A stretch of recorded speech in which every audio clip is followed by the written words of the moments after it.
George, you ready down there? Lock and load. Okay.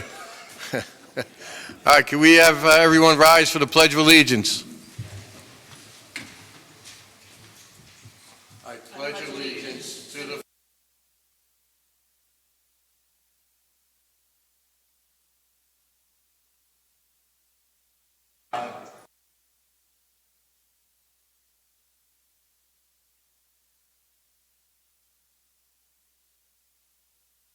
I'd like to thank everyone for attending this evening. I will say this, we have a pretty long agenda, and I would ask that any of the speakers please limit their comments to 3 minutes or less. I need a motion to open up tonight's town board meeting. I will make that motion. Bingham to second. Call the question. Bingham, aye. Poole, aye. Cardone, aye. Scarecrow, aye. Okay. Community announcements. First off, Food Truck Festival coming up October 15th. Sal, you want to give us an update? Yeah, we're all set. We got 19 trucks, 15 food, 4 dessert.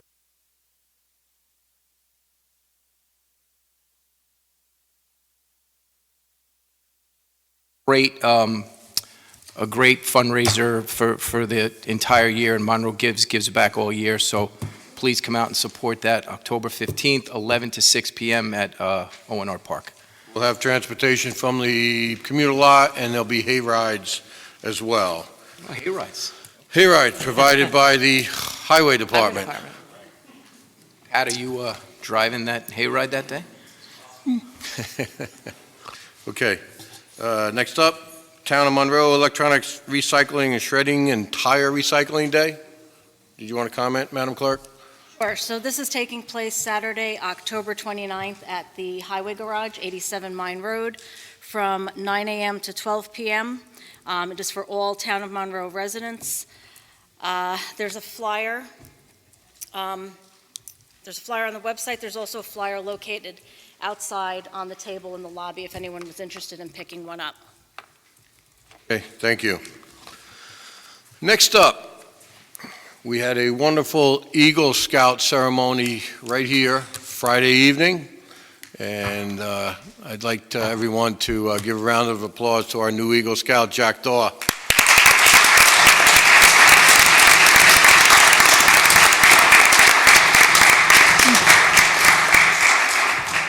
Two wonderful parents, Jack, that raised you right.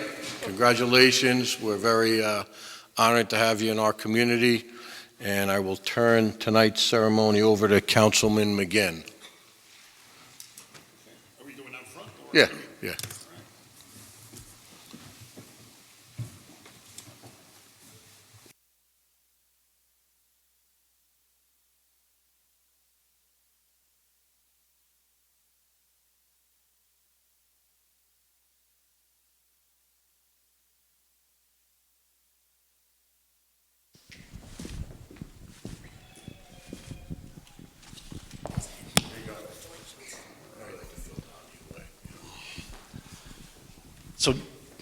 So Jack, I was happy enough, or happy and honored to be here the other night when you were elevated to Eagle, and you know, the project that you did, the beautification project for Town Hall, was amazing, and the last piece of it is what you're going to present to us this evening, and that's the plaque for the first responders that were town residents that have died in the line of duty.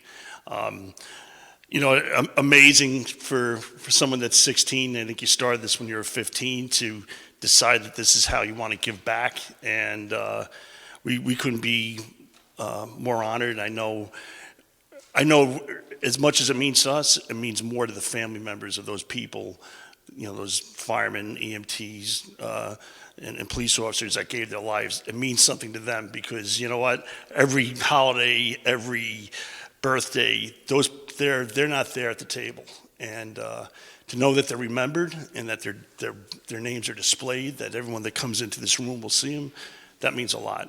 And from the bottom of my heart, from everyone here on the board, just want to thank you and salute you for a job well done. Thank you.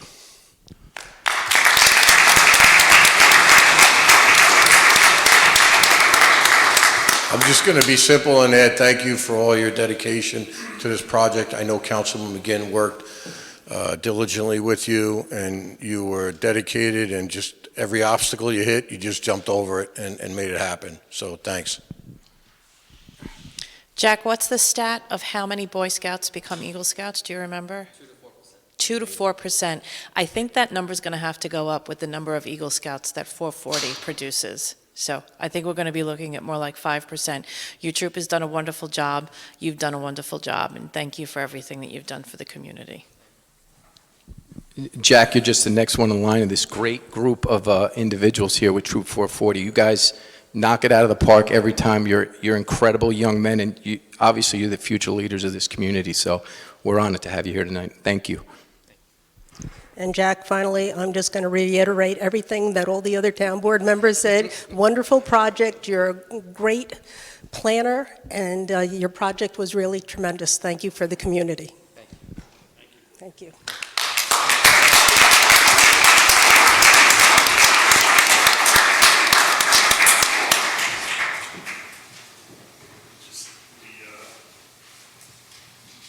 Thank you. So Mr. Cardone, Supervisor Cardone just ran down the hallway to get the plaque because it's in his office. So if you could just be patient for one moment, and that plaque will be up here. Everyone can see what it looks like. We'll be here after the meeting. We'll keep it up at the counter before we up at the dais before we mount it. But if you just give a minute or two to get back with it, that would be great. And really, just 440 has done more. Troop 440 has done more for this town and this community with its projects. It's just amazing. The flag poles outside, the beautification project that you did, the dog park. I mean, Noah's dog park, incredible, and getting a lot of use.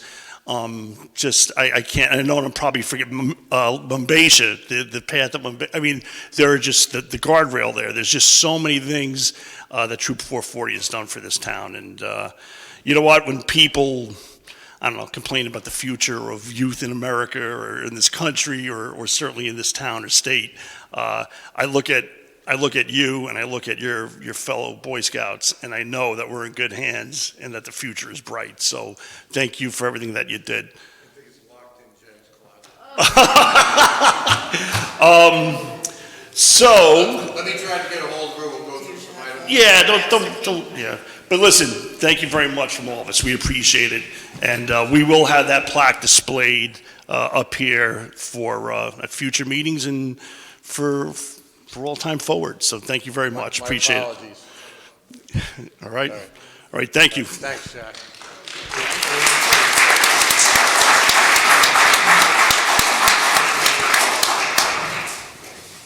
Thanks, man.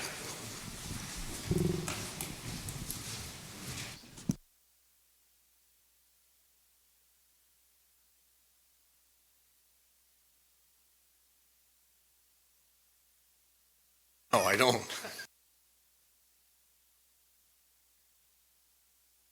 Okay, I'm going to make a motion to open up the public hearing for the town budget for 2023 and the benefit assessment rolls for 2023. Who will second? Call the question. Bingham, aye. Who'll aye? Cardone, aye. Gancarello, aye. Good night. So moved. No public comment. No public comment? Nope. Okay.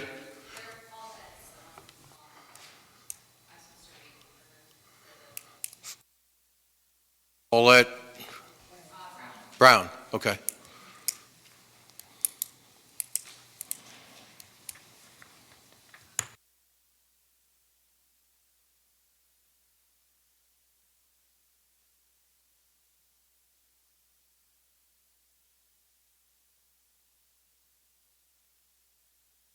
Gotta hit the button on there that says, it has the icon, somebody talking. Yes. There you go. Better? Okay. I'm reading this signed statement by Paulette Brown, which I will give to the town clerk when I'm finished. Due to an emergency, I am unable to present at tonight's meeting to address the planned override of New York State's 2% tax cap. I am against going beyond the 2%. I believe before any one of us can agree to this override, we must first know what happened to the missing town funds. Mr. Cardone was quoted in the Photo News last year stating there was a town surplus of $200,000. Now we learn that the town is $900,000 in the red. That totals $1,100,000. Where is this money now? Town board transparency seems to be decreasing every year, but we, the residents of the town, deserve to know how the town board used the last year's surplus and this year overspent $900,000. Give your permission to override the tax cap. I say no. Thank you.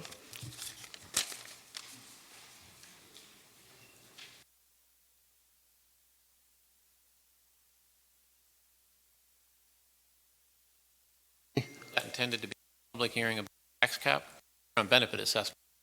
Yes. Was that intended for the tax cap public hearing, or are you, I just want to put it in the right. She has a disability and I just was the accommodation, so I just told to read it. I'm just saying this public hearing was the benefit assessment. There is a tax cap. It did, yeah. I think, is this also? All right, why don't we just put it in the record for both, just in Okay. case. All right. Okay. Monroe Ambulance. Just so everyone knows, we have our new highway superintendent, Pat Patterson, here. We have our finance guru, Roberta McBride. Can you just put up on the screen, Roberta, the ambulances budget? Please.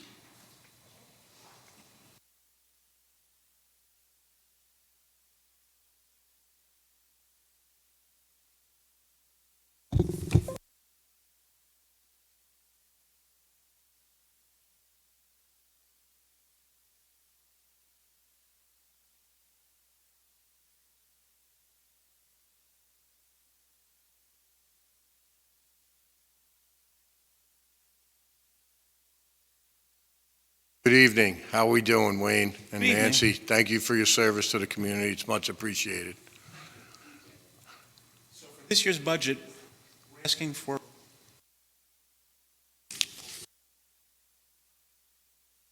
and Mic on? Just speak into the mic. okay, we're not Hey. asking for any more money. We're asking for what we get every year, like we do. We try to hold the line. The only thing is the day crew budget may go up $1 or $2 per hour. Other than that, So if it goes up $1 or $2 per hour, are you decreasing the amount of hours? no, same amount of hours. Okay. So, We put in, we asked the company we deal with for the number. They're working on it. At the same time, we're looking at other companies that may be able to provide us the same type of service at the same quality. all right. Sounds good. That's it. That was simple. Thank you very much. Thank you, guys. Appreciate it. Have a good night. Thanks. For all you do, appreciate it. Next up is the Town of Monroe Justice Court.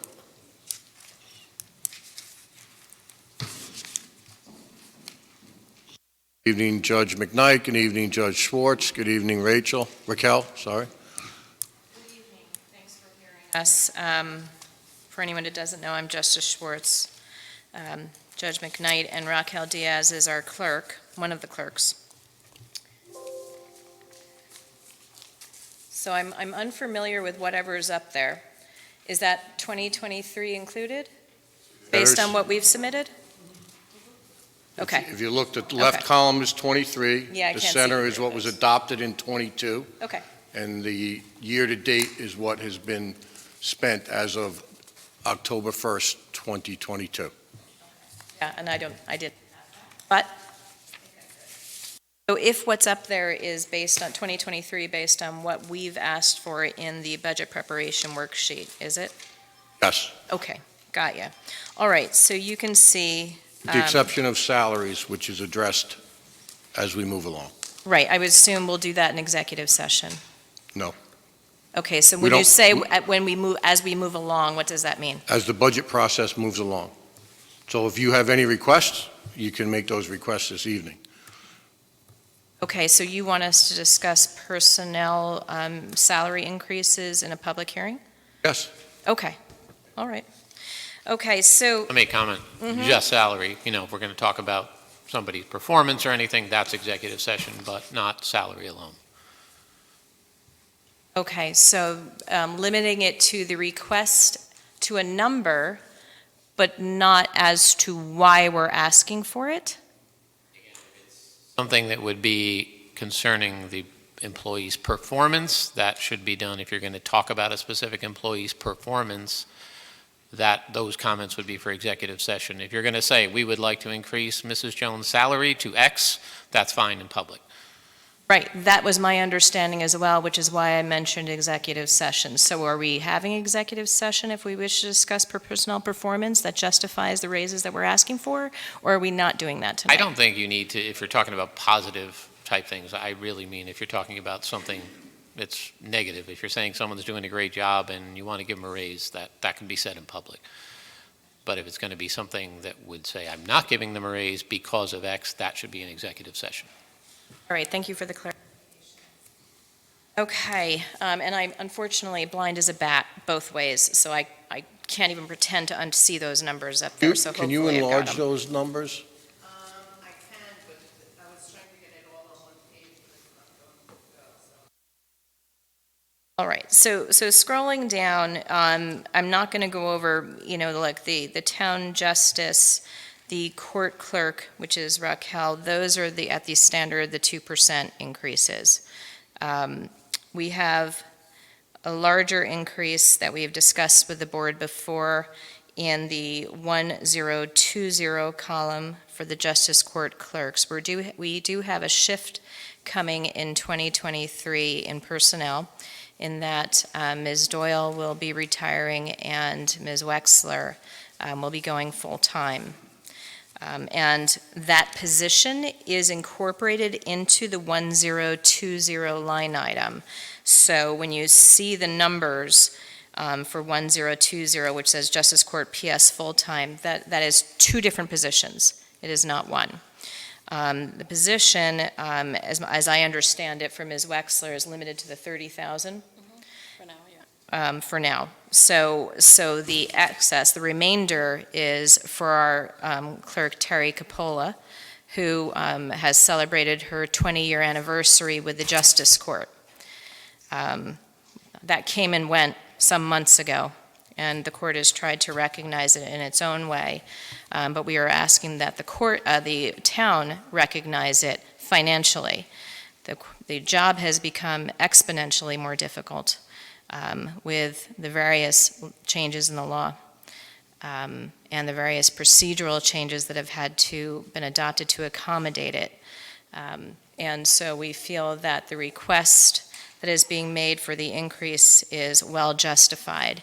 We do recognize that, like other employees, she was given raises when other employees were given raises. But to my knowledge, she is probably the longest-standing employee here, and we feel that justifies a larger increase. We do have in the 1030 line item, that is Justice Court PS part-time. Oh, and just going back to Ms. Capola, we did submit letters previously that hopefully all the board members have, discussing how the pay decreased 5 years ago and still to date is not even close to what it was 5 years ago.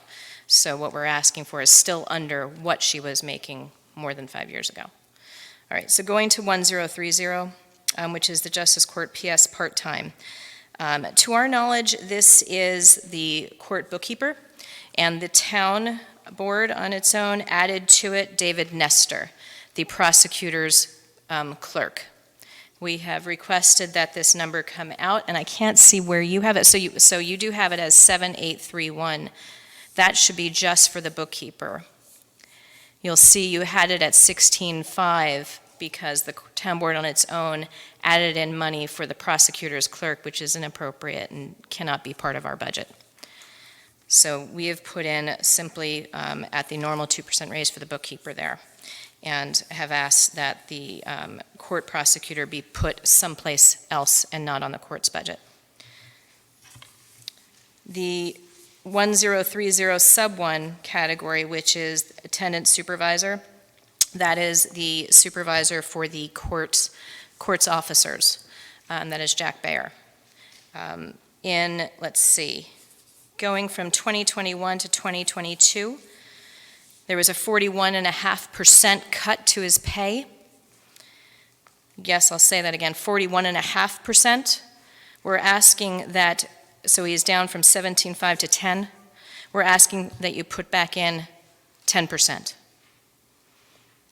Right, so you're well ahead. 20%.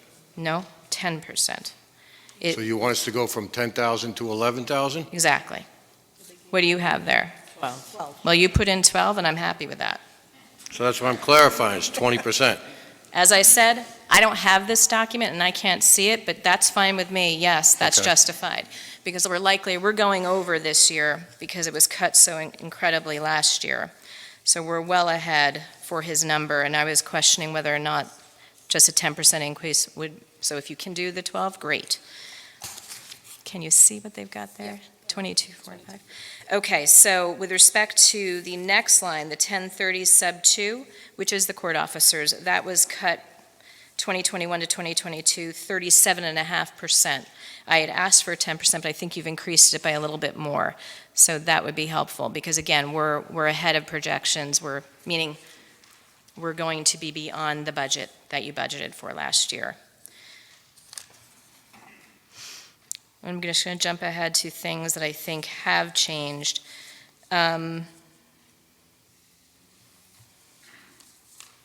Okay, the line item 4109. Can you scroll to that one? Yeah, that is the extra expense. I've put in, so that's a significant increase from 825 to 2,500, and I just wanted to explain it. So the court has made some changes, and what we're trying to do with respect to foreign language interpretation is we have foreign language nights. So instead of having a court interpreter for Spanish or Yiddish or Georgian, which are primarily most common interpreters, sit there at court night, at traffic night, waiting for someone to need them, we essentially try to schedule all of our foreign language defendants for one night for traffic court. So that way we can have the interpreters there for that one night and it's more efficient. But there's nothing in the budget to cover that cost. So we've historically tried to take it here and there from different pots, but it's just getting more and more expensive. So that is what this money is for.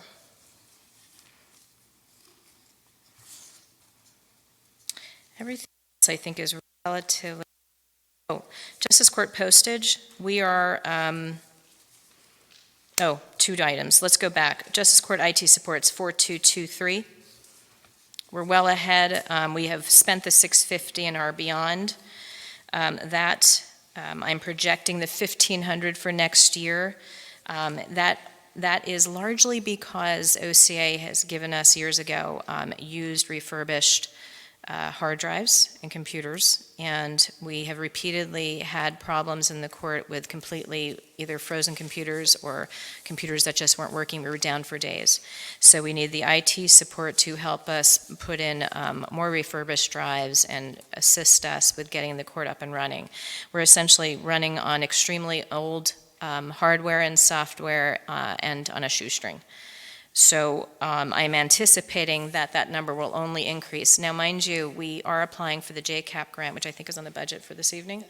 And our request is that we get newer computers, one in particular with a mirrored drive. We don't have a server. We've never had a server. That's how antiquated we are. We use a mirror computer, like everyone else has, as a makeshift server. Which is really inadequate and part of the problem. What we've proposed is still not a server because we understand that money is an issue. OCA does not have computers available. So what we're suggesting is still basic desktop, but it would have a mirrored drive to back up the data on it, so it could operate as a better server than what we have now. It is unfortunately something that OCA has said they will not fund, and they do not have available computers for us, so we have before you this evening a JCAP grant for that. But even with that, I anticipate IT needs. And that is why you've got the increase there for the $1,500 from the $650 that you had previously allotted.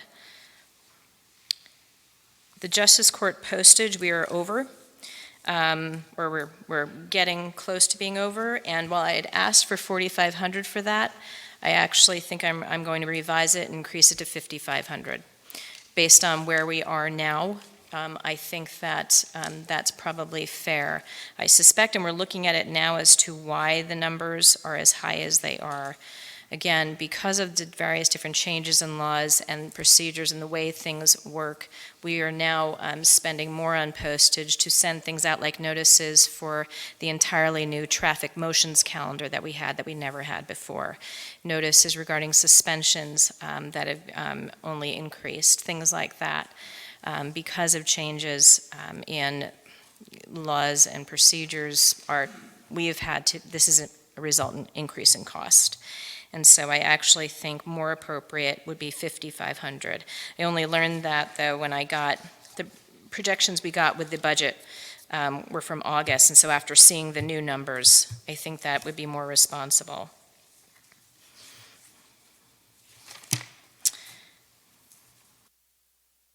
The Justice Court Auditor, so the 4504 line item. Don't know if it's still on there. On there. Yeah, right. It needs to be removed from our budget. We don't hire them. We don't enter into the contract with them. They don't work for us. We have nothing to do with it. They are the town board's auditor for the court's books. It's inappropriate to have it on our contract, on our budget. It's the same drill as the prosecutor, which I still see up there, but doesn't show up on ours. I did note in 2021, the auditor wasn't on our budget, so I don't know how it came back to life. But as it was with the prosecutor, the auditor needs to go as well, as does any number for Dave Nestor. Court stenographer, I've increased. That's the next line item. And again, for similar reasons, we have more and more various motion hearings, appeals, you name it. The court stenographer's numbers have increased, and we're beyond where we were projected to be. And I think that's probably going to be a safe number for 2023. The Justice Court Law Enforcement Liability, which is the next one, I couldn't tell you because I've never seen the contract. I see you've put a number of 4,600 in. Again, I'd like to see the contract or whatever you're negotiating. I don't know what this is. Part of our insurance. Okay, and that's just the piece that comes to us, right? And I just didn't have a number to plug in because I've never been part of, no one's ever even discussed it with us, so. Yeah, and they itemize what the number is for us, right? Okay, so that goes there. All right. I think that is really it. I would like to comment overall, conceptually, when it comes to the court. It looks to me like we are ahead of projected revenue. Now, I say this cautiously, but the court is not about bringing in revenues, but we're constantly advised that this is an issue. When we look at expenditures, the court budget, it has been cut year in, year out over the years since 2017, quite significantly. And yet, the projected revenues that the town board projects keeps going up quite a bit. There's a disconnect here that's starting to rear its ugly head. The court cannot continue to function. For instance, we just keep on putting off foreign language traffic nights because we don't have money for an interpreter. It's things like that. So I would really ask that you take a careful look at the court's history here of how it's been budgeted and what you're projecting and how you're looking at it. When it comes to our jobs as justices, we cannot base what we do, the decisions we make, based on the town's desire for revenue. We simply can't and we won't. But we ask that you look at what you're planning and what our needs are and be realistic and allow the court to function in the best possible way by making responsible choices on your end. Yeah.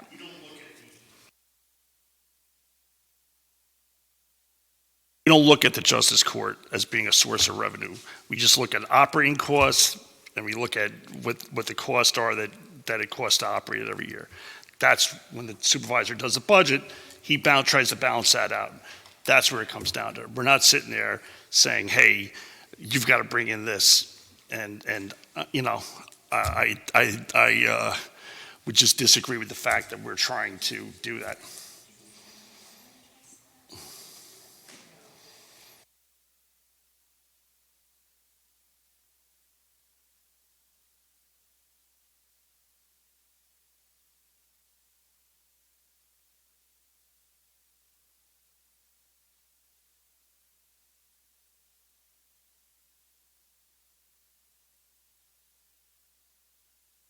Speak into the mic. That we had sent the messages about Terry and the two items were the auditor and the Dave Nestor that are really under the control of the prosecutor. That's what we're pointing out as well. So, Couple items. First off, Dave Nestor, I'm in total agreement with you on it. As for the auditor, correct me if I'm wrong, counsel, but Office of Court Administration requires an audit, correct? that's correct. Okay, so since the Office of Court Administration requires that audit every year, that will remain in your budget. That will not be removed. Getting back to the pay from 5 years ago, each of the court clerks were paid time and a half overtime after 35 hours worked. That's why the salaries were so elevated. And That was an adjustment made in a negotiation recognizing the underpayment for years prior to that. And that was an accommodation made to allow for that time and a half during that period, at that time, Where did that information come from? from them living through it. Now, this was prior to you, Mr. Cardone, being the supervisor, but that is the history of how that happened. Now, I understand it was cut, and I'm not saying otherwise, but we have a 20-year employee who's making less than she made. But I'm just trying to reason why she's making less than 5 years ago. The overtime was extremely high. And do you have history there, Roberta? We could show that. I don't have those numbers. Okay. I mean, I Yes, can go ahead. I can show what those numbers are, because I believe the overtime was somewhere between 15 and 20% of their salary. And that, you got to remember, that's time and a half after 35 hours. Right, because they work a full 35 hours and then work at night as well. Well, not even that. No, it's Oh, not, it but was it's not, just- Judge, it's not, one second, Raquel, I'm Yeah, sorry. go ahead. It's not about that. It's about overtime in the state of New York is normally paid after 40-hour work week, not a 35-hour work week. And yet you had contracts that said otherwise. He did not make those contracts. And that's what I'm saying. I understand that this was a different administration, but the reality is still the Exactly. way to acknowledge that they thought the clerks were underpaid, and this is That as well. Terry and I were. It was just Terry and I working the 3 or 4 person job that when I started, it was a 4-person job. And after the other 2 were gone, it was just me and Terry doing all that work. And there was no way that we can do that work and not be able to work more than the 35 hours. It was too much. So that's why the overtime was put in there, you know? Listen, I get it. I Yeah. totally understand it. Yeah. But I just don't feel that overtime is justified after 35 hours. It should be justified after 40 We're hours. not talking about overtime now, so I don't know why Judge, we're talking about the past now. Yes, but we're not asking for overtime now. I'm not saying that. I'm talking about the past.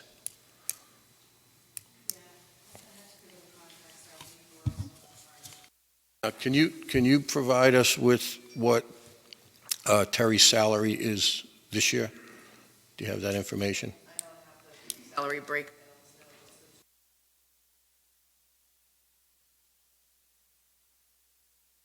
Yeah, and we will. Yeah, we will.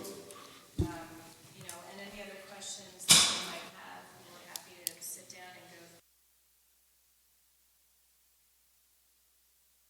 and go. Thank you. Thank you very much.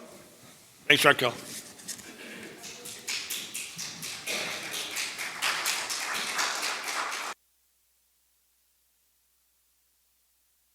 Okay.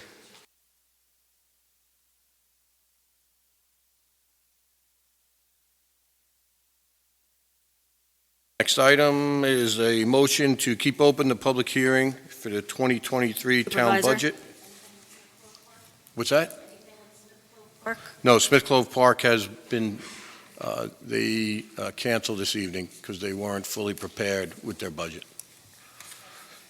So I'll make a motion to keep open the public hearing for the 2023 budget, October 17th at 7 p.m. or immediately thereafter. Seconded by Councilman Scancarello. Call the question. Bingham, aye. Pool eye. Cardone, aye. Scancarello, aye. Good night. Okay, so moved. I will make a motion to open up the public hearing regarding local law GV1 of 2022, authorizing a property tax levy in excess of the limit established in General Municipal Law 3C. Do I have a second? Second. Call the question. Bingham, aye. Pool eye. Cardone, aye. Scancarello, aye. Good night. Okay, So the only public comment would be Paulette Brown's comment okay. that signed up. All right, thank you. All right, thank you. And anyone on the board want to speak? Okay, I just No. want to, go ahead, No, I'm sorry. you're probably going to say the same thing, so you. Yeah, I just want to clarify everything. So every year, probably prior to me and this board, we have passed the override of the tax cap. It's a requirement if you do go over the tax cap.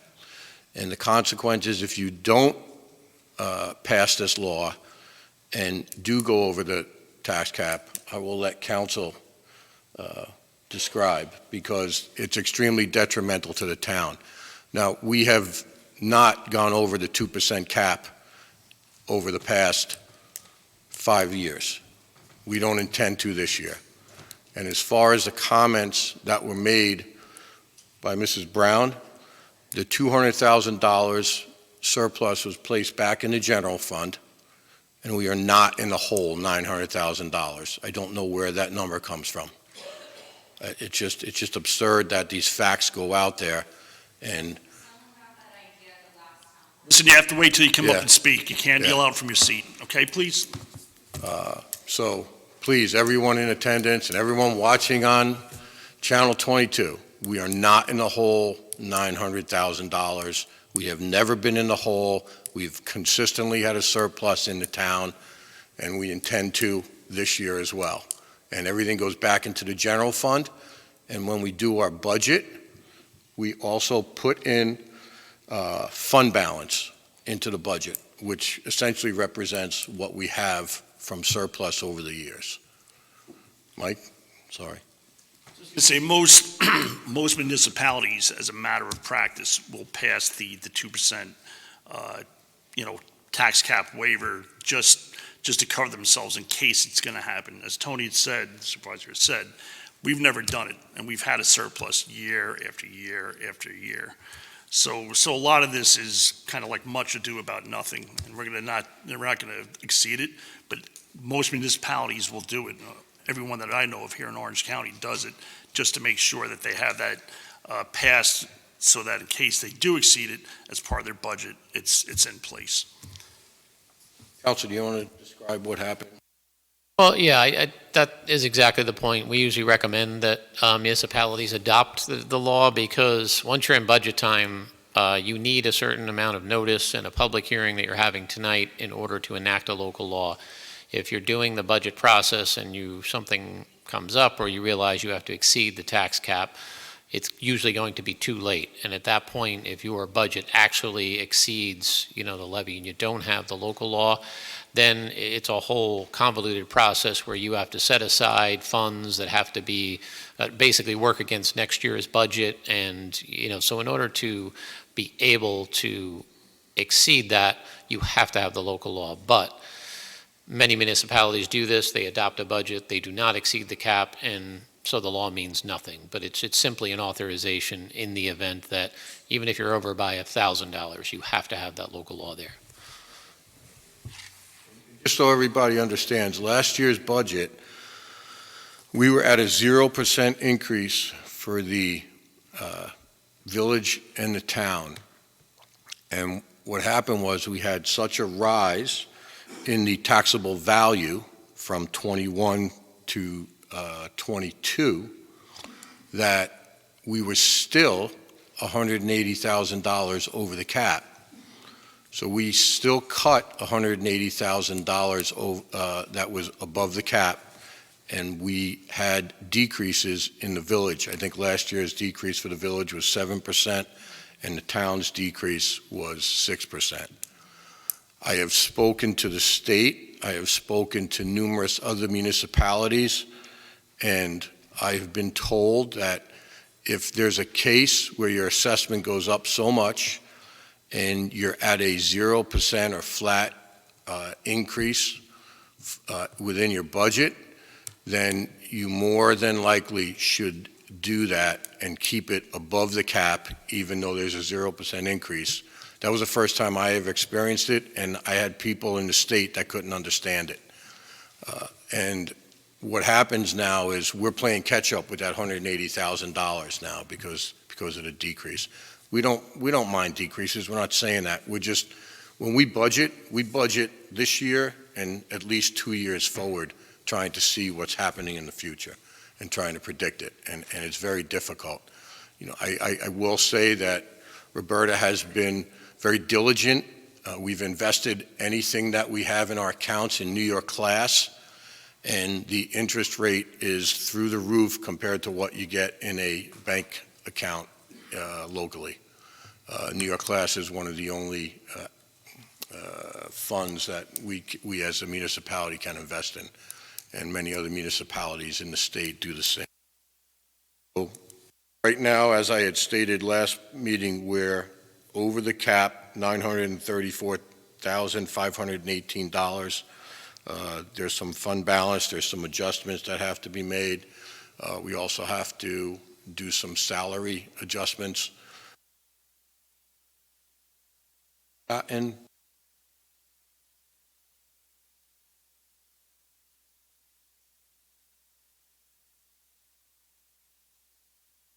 have estimated numbers, not actual. we feel we'll be in a good place going forward, and we'll get to where there's a flat or minimal increase in the budget this year. And I say that only because we're playing catch up with like $200,000. Anyone else want to comment? No? Yes? Come on up. You just got to come up to the mic, please.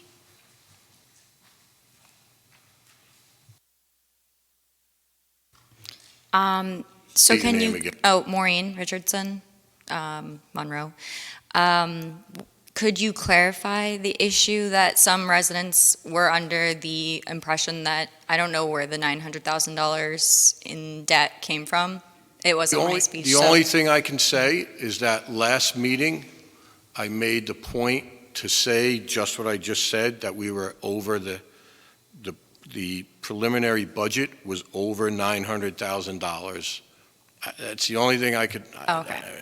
So like debt to That had to be where it came from. revenue ratio is completely separate from the overall budget being at $900,000, just to be clear. The debt, what's our debt? That's basically, they're confusing debt with the $900,000 total budget. So I guess their question is Oh, about they're debt. thinking that $900,000 is a shortfall. Yes. That we have to make up. Yeah. No, it's Oh. not. Okay. It's not. That's the clarification, is I think they're Okay. getting confused with the entire budget Right. being at a total of $900,000, but that's operating costs, correct? Right. Oh, well, here's the deal. You have a budget that's preliminary. Mhm. So right now, if your budget is $1 million with the cap that you cannot be over, with the wish lists that were provided by all the departments, we're at 1.9 million. So budgets always have to go over in their projected value, and basically you could be under or over, and it's not. That's just the They clarification. don't always have to go over. I'm just wanted to give you the chance to put out the real number of debt versus the issue of the misunderstanding is that it's a shortfall. And it's not. And It's not a shortfall. someone heard that wrong at the last town meeting, and then it was perpetuated. So it's Yeah. not a shortfall. Okay. We're not in debt. This town has That's good to know. a double A bond rating. All right. And we've earned that over the last 3 years. Thank you. Anyone else? No? Okay.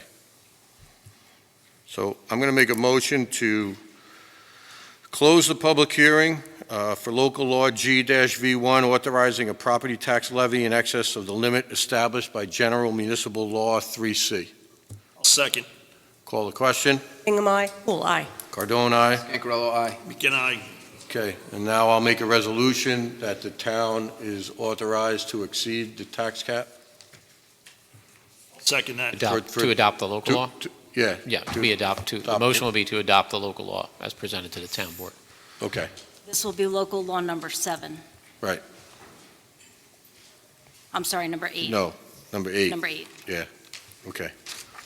Okay, so I make a motion to adopt local law number 8 for the, what's that? Mike seconded to exceed the tax cap for 2023, seconded by Councilman McGinn. Any discussion? Call the question. Hingham, aye. Well, aye. Cardone, aye. Scangarello, aye. McKenna, aye. Okay, so moved.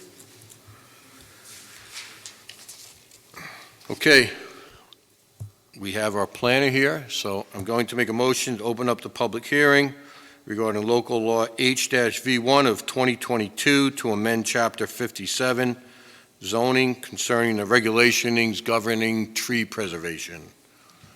If you haven't signed up and you would like to speak, please do so with the town clerk. Hello, board members, Mr. Supervisor. Second. I'll second.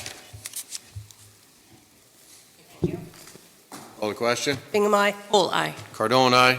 Scangarello, aye. McKenna, aye. Okay, so moved. Hello, all. I'm here tonight to present a draft local law that we were asked to prepare on behalf of the town. The issue at hand was the existing local law governing tree preservation was, to say the least, very confusing to handle. There were questions by the planning board and applicants in the building department as to what was required. Additionally, it was felt that the way the provisions were strictly read was significantly onerous in that it would require a permit for any tree removal, period. That's the way the provision read. And it was written in a way that suggested that wasn't perhaps the intention, in that it said any tree removal will require the approval of the planning board, and then it gave a whole list of parameters that would require the tree removal that didn't really make sense if everything was supposed to be subject to the permit. So I think the original sort of impetus of this was there was a minor subdivision that had gotten to the planning board, and this provision was reviewed, and there was some initial thought that perhaps we would just exempt minor subdivisions or certain types of subdivisions below a certain number of lots from the provision. And I thought it made much more sense to go into the law, try and figure out what was the intent, and make sure that doing that wouldn't really sidestep the attempt. So what you have before you is really a comprehensive redrafting of the existing provisions. We have suggested clarifying definitions in a way that we think makes things more clearer. We have also suggested a different structure, particularly because when you write zoning provisions, it is often considered best practice to keep any discretionary permits and approvals at the planning board or zoning board or village board. This particular law vested the building inspector with discretionary approvals, and that's generally discouraged when you're writing code. The building inspector really should be only executing a code. So if something meets the code, he issues the permit. If something doesn't meet the code, he denies the permit. And sort of the way the code was drafted didn't even have standards for when he should issue the permit. It just said he would refer it to the Conservation Advisory Commission, he would get a report back, and then he would decide whether to issue the permit without giving any standards. So it seemed to be essentially sort of giving the building permit or the building inspector the authority to issue a permit on the advice of the Conservation Advisory Committee. But even that didn't make sense. If that was the intent, why not just invest the Conservation Advisory Committee with that power? So I think what we've done here is we've made some pretty significant changes. Essentially, one other loophole that's probably worth mentioning, the way the current code is drafting, is that you only have to get a tree permit if you're actually looking for a building permit or an approval by the planning board. If I wanted to go out and knock down every tree on my property, I could do that as long as I didn't come for a building permit or a planning board approval, you know, or I had plans to do that in the near future. But as soon as I want to do something like put a pool in, put a deck in, and I take out one tree, now I have to come in for a permit.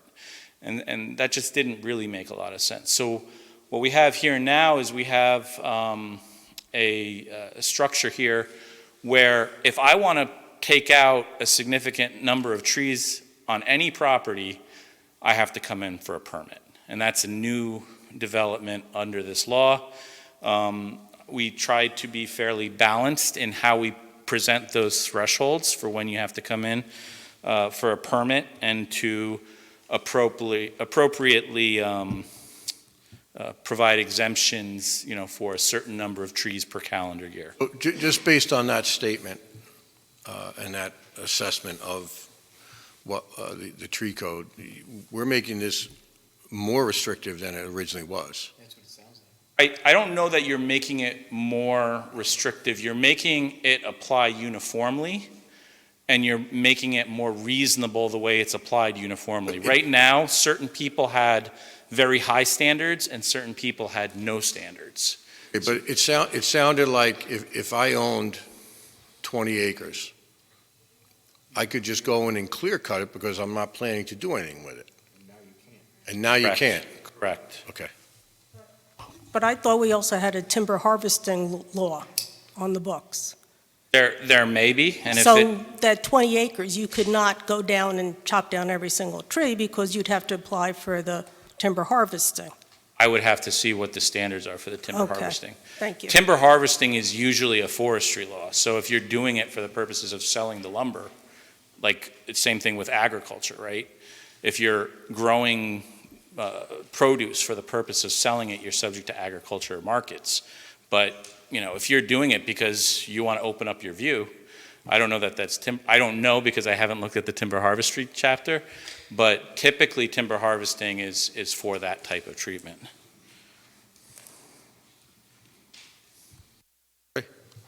I have any questions?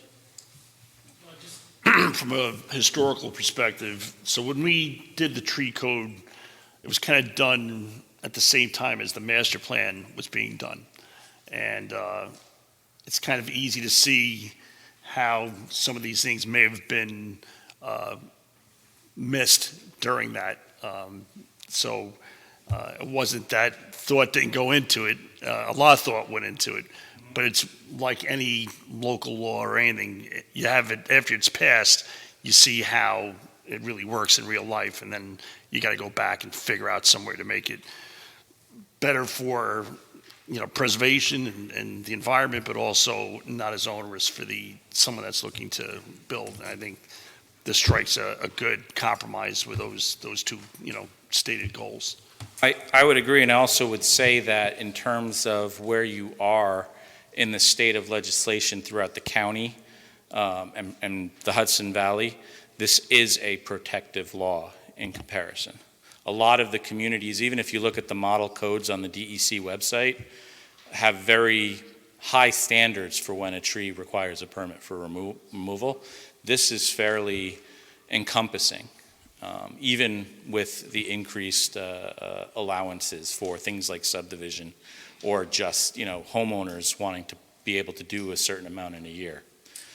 One other thing that's probably worthwhile noting is that when this tree law was originally established, there were several types of trees that it was envisioned that the Conservation Advisory Commission would come to the town board and say, these are the types of important trees. There are landmark trees. There are natural trees or natural species, right, of trees. There are specimen trees. All of these trees identify different important trees throughout the town that deserve special attention. That is still the case in this law, but I just want to bring it to your attention that those lists were never prepared. So that's an important part that as the town board, you may want to go to the Conservation Commission and say, we need these lists, because without them, those provisions are not protecting anything. So, okay. One more Ward, thing. it sounds like you have some homework. One more thing is we did receive feedback, the written feedback from the preservation collection. I thought there were several good suggestions in here. I'd like the opportunity to provide a letter feedback to the town board addressing the issues. That would be great. Great, All right. yeah, Okay, thank you. And Max, Anyone I have any have a whole questions? bunch of comments too. Sure. I mean, So, you increased the number of trees to be cut down, I believe, to 25 per calendar year. So I'll send you my comments, and, that's one thing that stood out in my mind right away. I agree with you with the Conservation Commission, but it's budget time. The Conservation Commission does not have an arborist on there. I think maybe we should consider giving some money to the Conservation Commission in budget so that they could prepare such a list. So this is good timing, and, we can hopefully get this to work out. And there is 57-84 is the tree harvesting, if you want to look at that. Okay, I can go through that and Yep. see if that provides additional, that maybe we could even make this a little less cumbersome if that provides protection, since there's Thank you. overlap. And just to point out, for timber harvesting, it requires, and it does suggest commercial activity because it requires removal from the property of the wood. So to the 3 cords. to the point that was, no, I know, but it has to be removed, not just cut. So to the point that was made, somebody could clear cut so long as they're not taking the wood and removing it in a timber harvesting operation. So, if it stayed on the property, technically, timber harvesting would not prohibit that activity. Okay, so we need to tighten that as well. Yeah, we've seen that in some clear cutting that went on prior to our plan being passed, where they would clear cut it, drop the trees, leave them there because they were trying to beat the Indiana bat deadline, and then leave them sitting there until such time they said, oh, well, now we're going to clear the property. So And I think that there was a lot of good intent with the original law. I just think it needed some sharpening. And the 25 trees is my proposed threshold from when the building inspector can no longer issue a permit, and it has to go to the planning board. So if I want to clear 20 trees from my property, it goes to the building inspector. If he hits all these 4 criteria, he can issue a permit upon recommendation of the CAC. But if he either denies the permit or a 26th tree is proposed for removal, it's got to go to the planning board. Okay. Thank you. All right, thank you. Thank you, Max. I do have public comment. Yeah, take your computer. Go ahead. Maureen Richardson.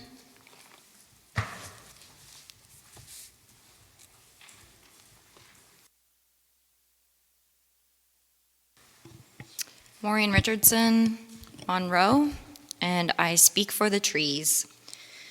I do have to say that I had to take down probably 20 ash trees on my property this year because of the ash borer devastation, and I was deeply disturbed that I did not have to go through the town, and I made sure 3 or 4 times I asked the guy cutting the tree, like, are you sure that this just feels wrong? So as a citizen, I don't think that would have inconvenienced me, and it didn't feel right being able to take that many without triggering some kind of approval. So I'm going to start with an adage. Society grows great when wise men plant trees whose shade they know they shall never sit in. And I wish I could bestow that wisdom on our tree law, because oversimplifying this code can lead to environmental issues, as general language does not cover the species-specific issues. Not all trees are created equal, not all species are the same, and as far as we can tell, I don't know that an arborist has officially been consulted, and I would wish to table this issue until we could actually bring an arborist in on it. And while you've opened the discussion, I have some suggestions from what has been posted. I don't want to interfere with efficiency or running, but it doesn't seem right that the building inspector be imbued with that responsibility, and that, again, an arborist should be looped in. So just some notes on what's being proposed. Calculating the critical root zone has been oversimplified. The sensitive area of a tree's roots can be species specific, and reducing the protected area size from what was the size of the canopy from just a calculation based on the width of the tree, it's been reduced and is a bit of an oversight, because some species can have wide spreading roots that can stretch even beyond the width of the canopy, while others can have condensed systems. Our code needs to adapt to the recent weather trends and threats from invasive insects such as ash borers, which are responsible for nearly eliminating the ash tree from existence. Reducing the fines or not mandating replacements appears irresponsible in light of recent drought that has killed off young saplings planted as replacements that had not had time to establish before being deprived of water. We suggest implementing species-specific replacement standards that mandate native plantings suited to the location and climate of the plot. Our suitable replacement plantings should be listed according to soil conditions, water, and sun access of the plot that suit each species, because we're seeing a lot of die-off in young saplings just arbitrarily planted. This list should include newer species that are insect and disease resistant and that are currently being bred to eliminate vulnerability to known threats. It should also be expanded to include climate zone trees directly above and below our zone, which is 6A, that will not become invasive, but serve to survive in hotter and cooler temperatures as weather trends continue exposing the Hudson Valley to unprecedented temperatures and rainfall conditions. The town should consider their 1-to-1 rate of replacement in light of drought conditions, as, again, preliminary research reveals that only 58% of planted trees survive beyond 5 years.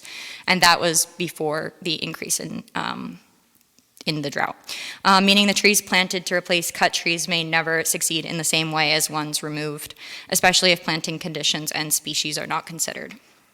Finally, again, like all trees are not considered equal, to remove old growth northeastern hardwood and other keystone species is to remove an essential piece of the ecosystem on which hundreds of other species rely. To not include species-specific language allows environmental oversight, where plots can remove slow-growing species that take decades to achieve maturity. and meaningful carbon sink, such as oak, hickory, beech, sugar maple, and more need to be preserved and maintained, and they cannot meaningfully be replaced by just any tree. So minimum tree size for slow-growing keystone species should be carefully reconsidered, as eliminating on trunk size alone can lead to preserving the fast-growing common trees rather than environmentally essential species. I'd ask you to wrap it up, please.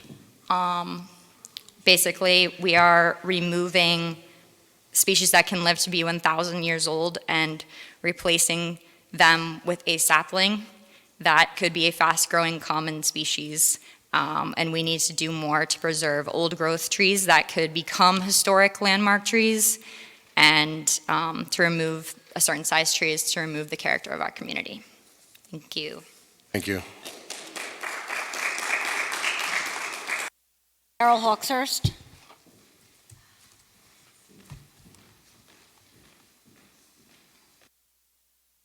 Hi, Carol Hawkshurst. Just one added thing, I'm going to be very quick.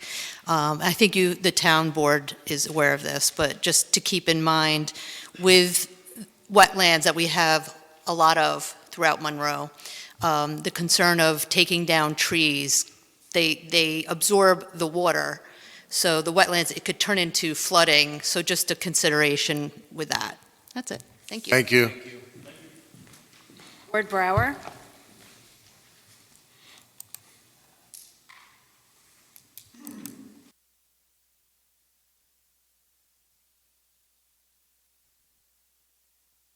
Evening, Ward. Thank you. Ward Brower, Conservation Commission. I was surprised that we even passed the tree code. I never heard about it. I worked on the several conferences we had it over the years, many years. Had input into it. There was a misnomer, there was an email that Tony gave me. It was mentioned that I wrote the code. I did not write the code. I had input into the code, never realized since we never had a public hearing on it, it was like, it passed? So it was totally new to me when I saw it. There are certain things, I made recommendations initially to have 6 trees, which any homeowner could take down without any permits in a year's time. That never passed. When was this done, Ward? This was done over several years. It was 2000, probably the latest was 13, 14, in that vicinity. A couple meetings on there. And I'm just glad you're not blaming us. No. No, it just fell through the cracks. Because when we did the comprehensive plan, that was so all-encompassing. This was just like a sidebar, and it never got the attention, the feedback that you really need. It's a complicated subject. And to give, as the previous speaker said, to give equal value to every tree is dangerous. In this area, there are certain trees, especially since we've been experiencing these extreme mood swings of weather, we need to concentrate on doing things. And one of the most important things, well, there's a whole bunch of things why even protect trees, but one of them is carbon sinking, long-term storage of carbon, okay? And yet we give equal value to trees that have a lifespan of less than 60 or 70 years, while we have other native species that can last 300 years. So it takes a little bit of ingenuity and a little bit of common sense to say, let's try to, this is the one we want to stress. This, not so. Not just to have a blanket formula saying, 6 inches at breast height, we save. No, you're doing a disservice to the community and the environment. It's a complicated subject, and it shouldn't even be done with 3 minutes. No way I could even address the main topics in 3 minutes. I'm not doing a horrible job right now, I admit it. But it's a complicated topic, and it needs to have its own airing, because it does affect everybody on this whole planet. That's all I'm going to say. Thank you very much. Now, Ward, can we be sure that you have a copy of the tree code, of the draft? I gave it to you. Is it possible that the Conservation Commission can comment to Max? You're going to have to get Joe to send an email, because I know you don't use computer. A computer. But I said, I know you don't use computer, so you're going to have to get Joe to send an email. It's on the, I believe, Tony, it's on the next agenda for the topic for the Conservation Commission. I believe that is on it. Hey, when's your next meeting? Thursday. Okay, oh, that's good, because I'd like him to get it before the 17th. I will make sure that Joe gives Max a copy. Okay, all right, thank you. You're Thank welcome. you for your comments. Thank you, Ward. Ward. Thank you, Ward. Thank you, Ward. Advisor, that tree code is also on the website. Excuse me? That tree code is also on the website, Yes, thank you. and there is no additional public comment. Okay. Sure.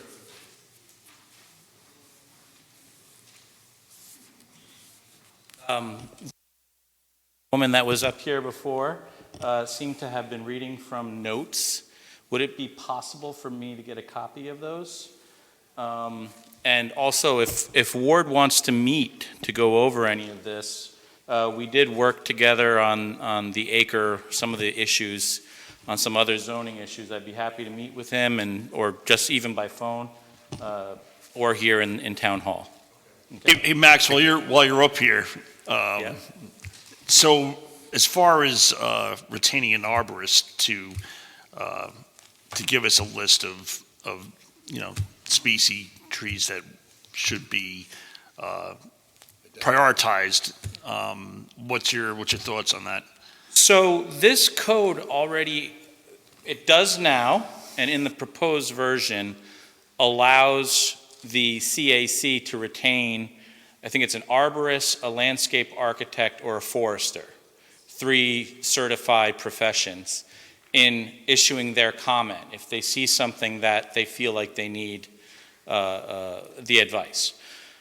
I think what was asked was a little bit different. So there are these 4 categories, and this is carried over from the existing law, of important trees. And, again, it was difficult to try and figure out how the original tree law looked to protect, but it seemed to me like there was a reference to stands of at least 6 trees, 6 inches, at least 4 trees of 8 inches, and then there were trees on steep slopes. It was sort of all over the place. So what I tried to do is I tried to make it a more logical progression, and to make sure that those special trees received the lowest level of threshold. So if it's 6 inches and it's a special tree, it needs a permit. If it's 6 inches and it's in a stand of 6 trees, it needs a permit.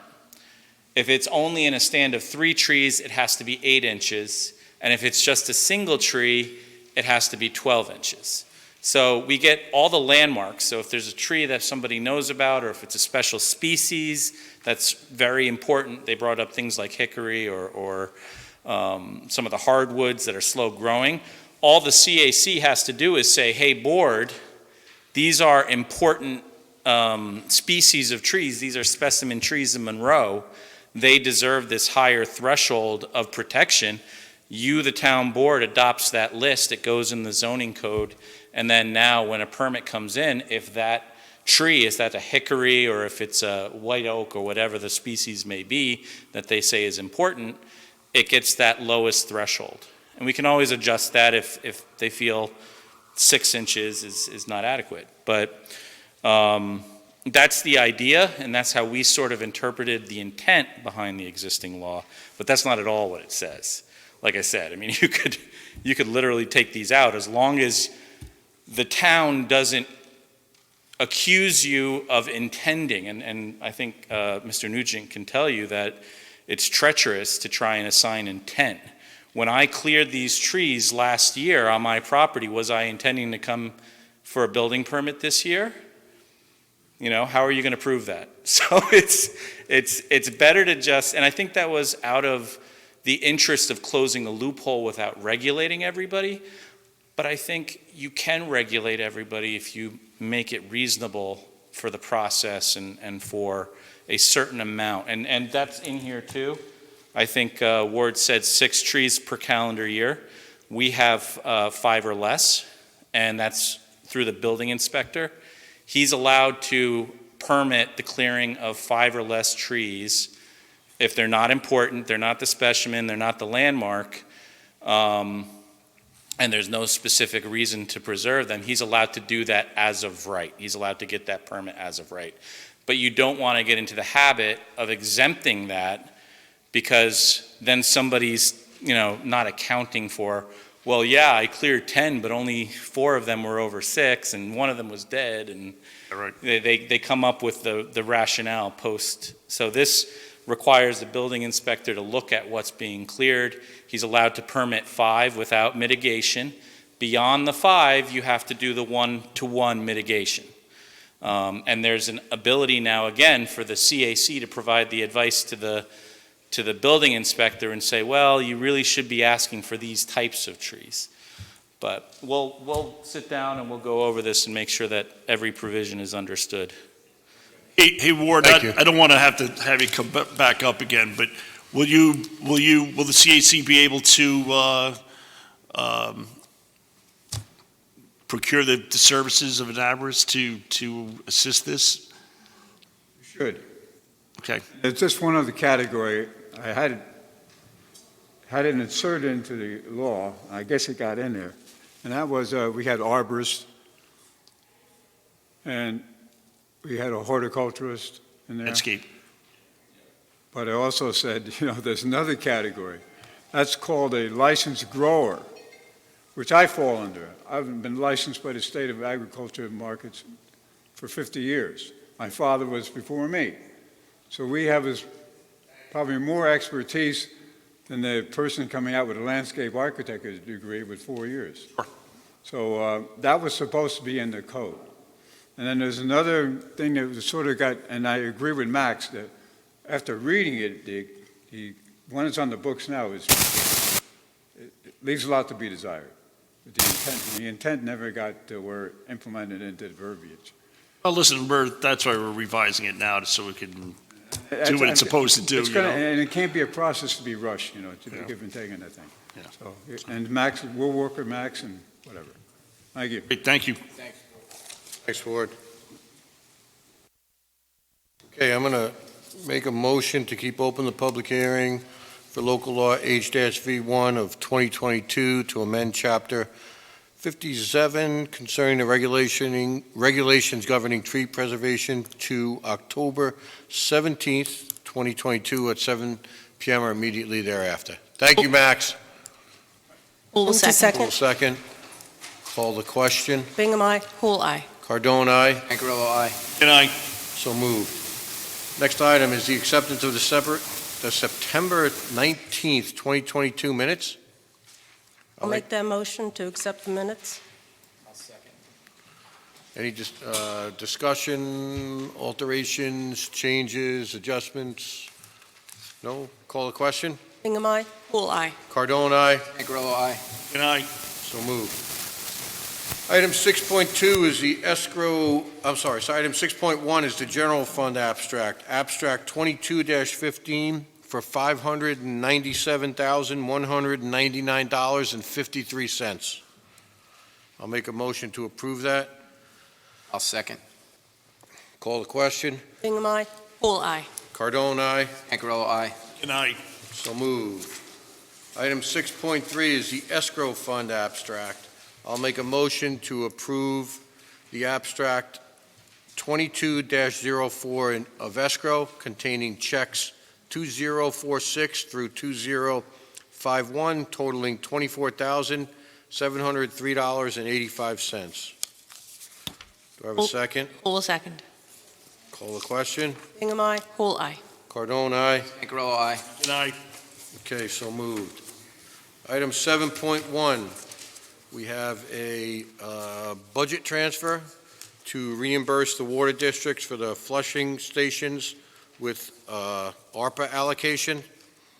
So there are 3 different transfers on the abstract. I'll go over them quickly. Water District 1 is $6,211.50. Water District 7 is $6,041.79, and Water District 10 is $6,437.81. And though all those water districts will be transferred from lines 8340-4109-00 to 8330-2000-00. It's abstract number 22-06, and the total amount of the abstract is $18,691.10. Any questions? I'll make that motion. Bingham to second. Call the question. Bingham, aye. Pool eye. Cardone, aye. Cancarello, aye. Aye. So moved. Under new business, item 8.1 is the Greater Monroe Chamber of Commerce Trunk or Treat. Great success last year. It will be here at Town Hall on Saturday, October 22nd from 6 p.m. to 8 p.m.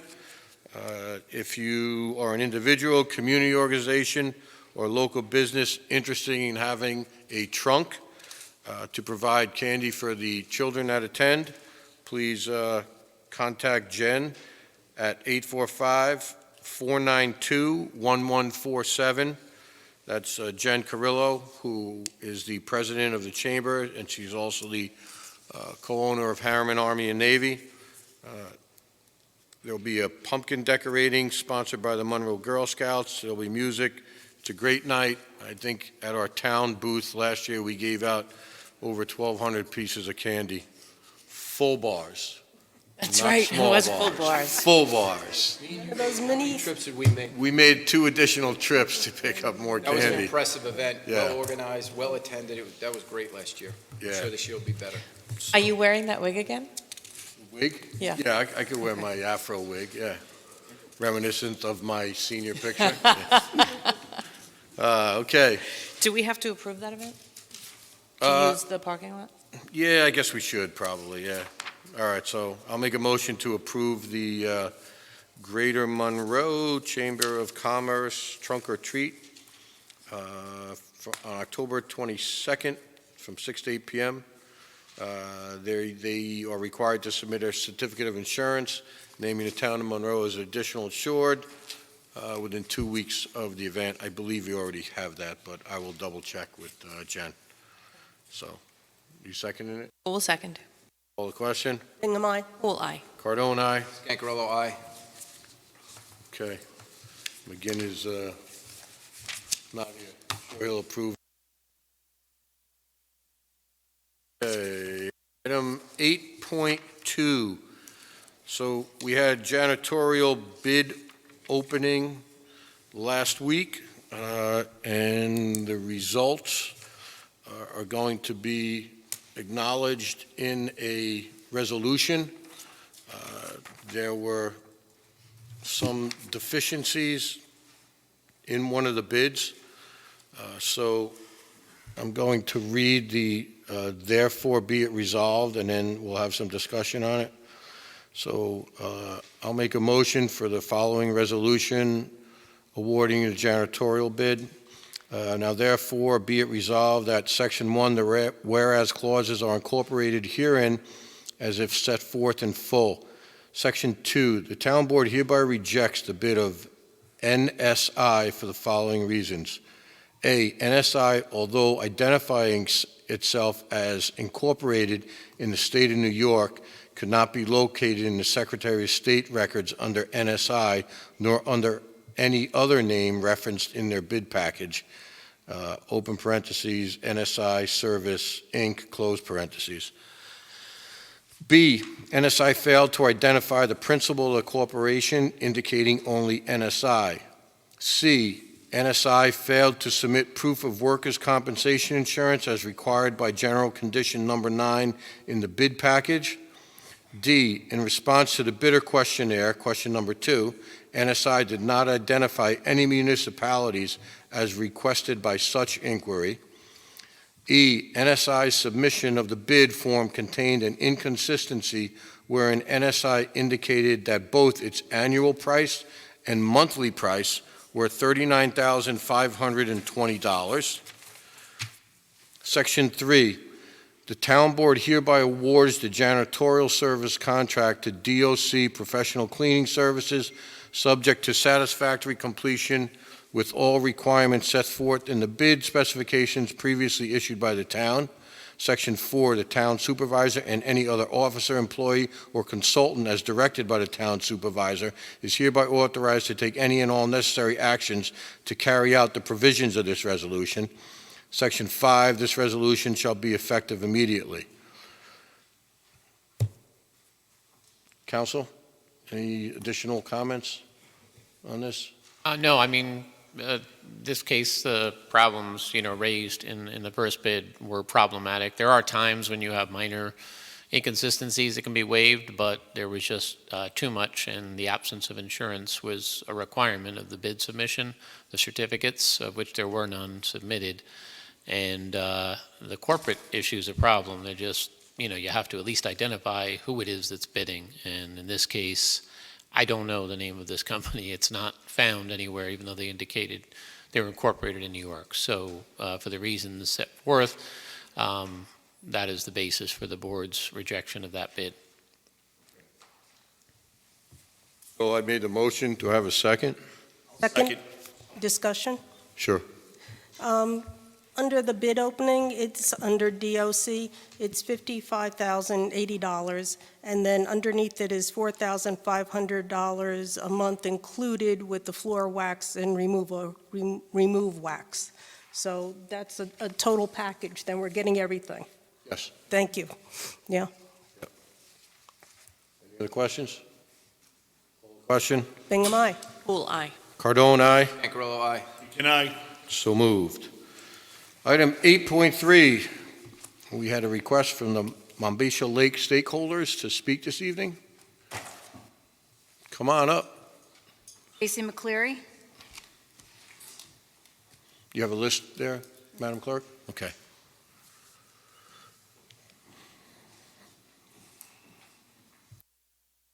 Hi, good evening. Stacy McCleary, Monroe. Good evening, and thank you to the board for allowing us the opportunity to speak. I was grateful for the opportunity to address this concern with the village board in September, and I would like to say thank you to Supervisor Cardone for coming out and speaking on behalf of the homeowners. I am here tonight to ask this town's board for its continued support. My business partner, Dawn Tauber, and I recently purchased waterfront property on Monbassia Lake. We have lived in Monroe for over 16 years and are raising our families in this beautiful community. We have reinvested in this community by purchasing property with the intention of preserving the beautiful surroundings of Monroe and the lake. This particular property could have fallen into the hands of a developer who most certainly would not have kept the land with the same integrity in mind. Based on the information that has been presented, the threat to the lake is not coming from the homeowners and the recreational usage. There seem to be more significant threats to the lake, with recreation usage being the last on the list. We were made aware of a focus group where meetings occurred in conjunction with the village.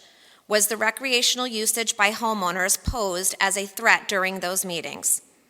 Over the past few weeks, we have had the pleasure of meeting our neighbors which surround Lake Monbassia, and one thing is evident.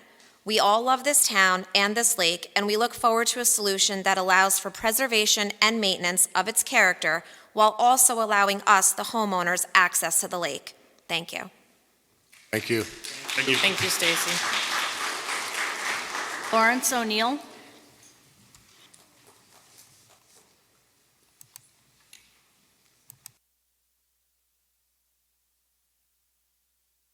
Nice pullover. Thank you. Larry O'Neill, Town of Monroe. First of all, thank you for giving us a voice. That seems to be missing in our dialogue, trying to strike an accord with the village on this matter.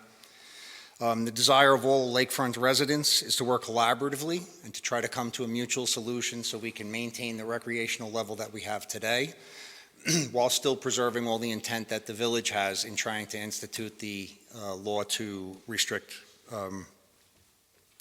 recreation. In trying to have that dialogue, we're finding it very difficult because we keep submitting comments and we have not yet received any answers from the village. I know this is, I'm talking on village, but you're the town, but I think the most important part is we need your help. You know, we are the residents that are going to be affected. Our property values would be very, very hurt by this move. So we've come up with some ideas. Some of them are a bit off the wall, but, having a joint planning committee to work through some of these issues with the village and the town, having the permits actually issued, we tried to get permits. They don't have a process in place to even issue permits, even though that's what's on the village code right now. We could work through to try to do the invasives removals on the ends of the lake where it's impossible for the harvester to even get there. So what we're trying, and we could also patrol the lake, which becomes very efficient for the town, rather than getting a person to do it and then a vehicle to do that. We're all right there, 24 hours a day. So basically, again, I appreciate having the voice. I am going to minimize my comments. And we welcome any ideas that you have in helping us engage the village and any dialogue the village has to help us come to a mutual solution. So far, it's been one direction, and we really want to try to come to something that really suits everybody. Thank you. Thank you. Thank you. Annette Colazzo Canito and Allison Priest.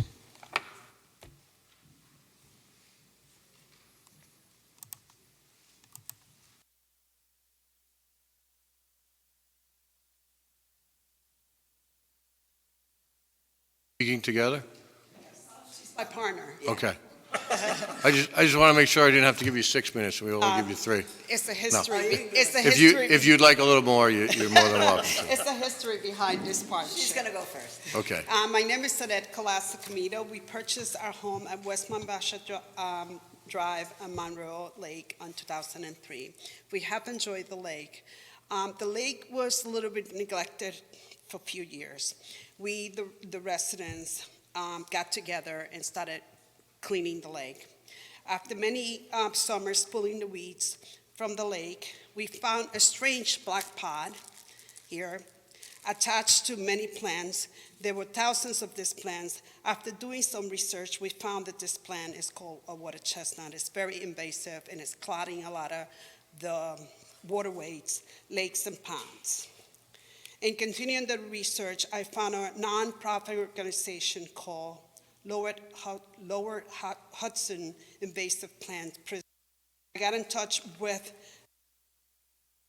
and after I sent a drone view of the lake from my own droning, they decided to come and do a survey. I met with Allison. I was new, and I met her, and she had the same interest. We joined forces, and she gave me the name of Mayor Dwyer and the trustee, John Carr, from the village of Monroe.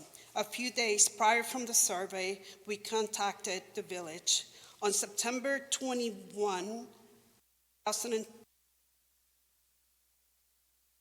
some volunteers to Fire Lake.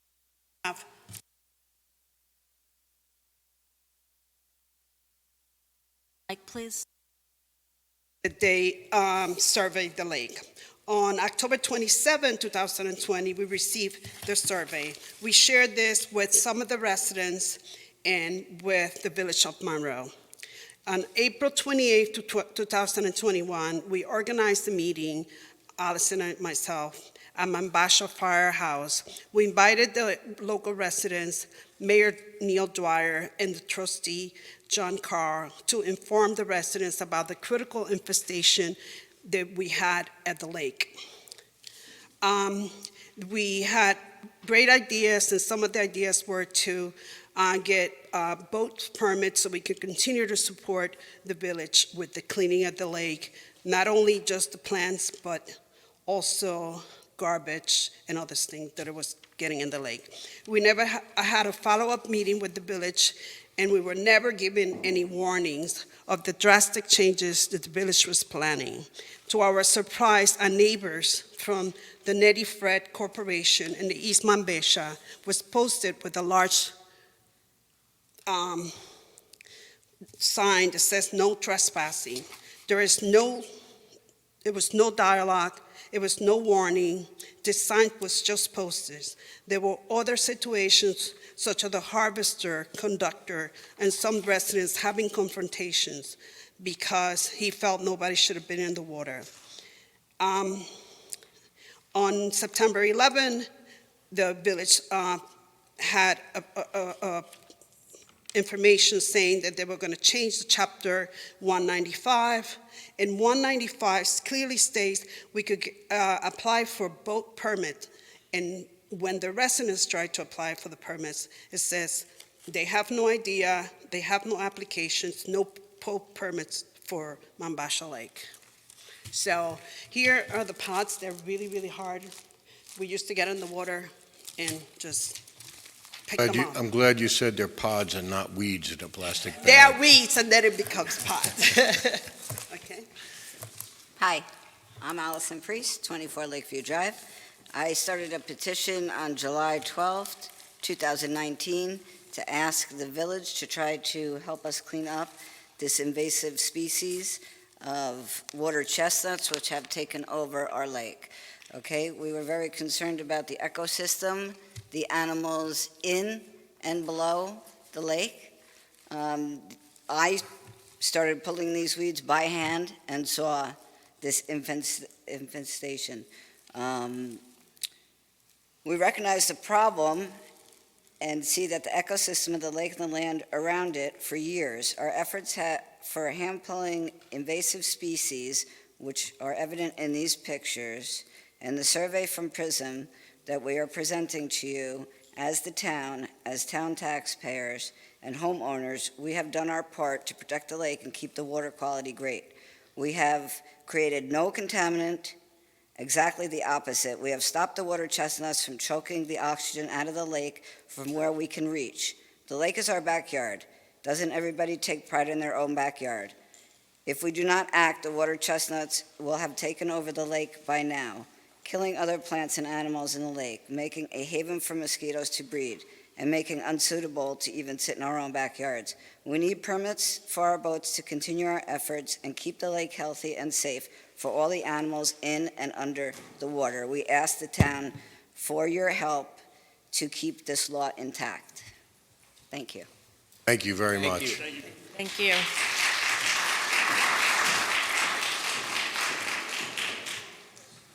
Else? Call for public comment. Okay, Sorry. just, I'm sorry, one more. Yes, there is one more. And I apologize if I'm going to pronounce this last name incorrectly. Dr. Stefan Chevalier?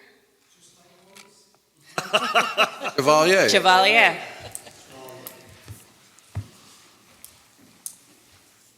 Now we want to hear you say your name. Carbone, distinguished members of the Monroe Town Board, thank you for allowing us to present our thoughts concerning the Village of Monroe's attempt to remove the current rule regarding the use of Lake Mambasha Reservoir for boating and fishing. I am Dr. Stephen Chevalier, member of Nettie Fred Corporation and its president. I have grown up with Lake Mambasha being an essential part of being in the country, as am I a transplant from Queens. I attended the several meetings for both the village and the town to educate myself in the workings of municipal government. I can see that it is a challenge to be a member of either board. I would like to address my comments regarding use of Lake Mambasha Reservoir, building on Mr. O'Neill's comments as well as Annette's.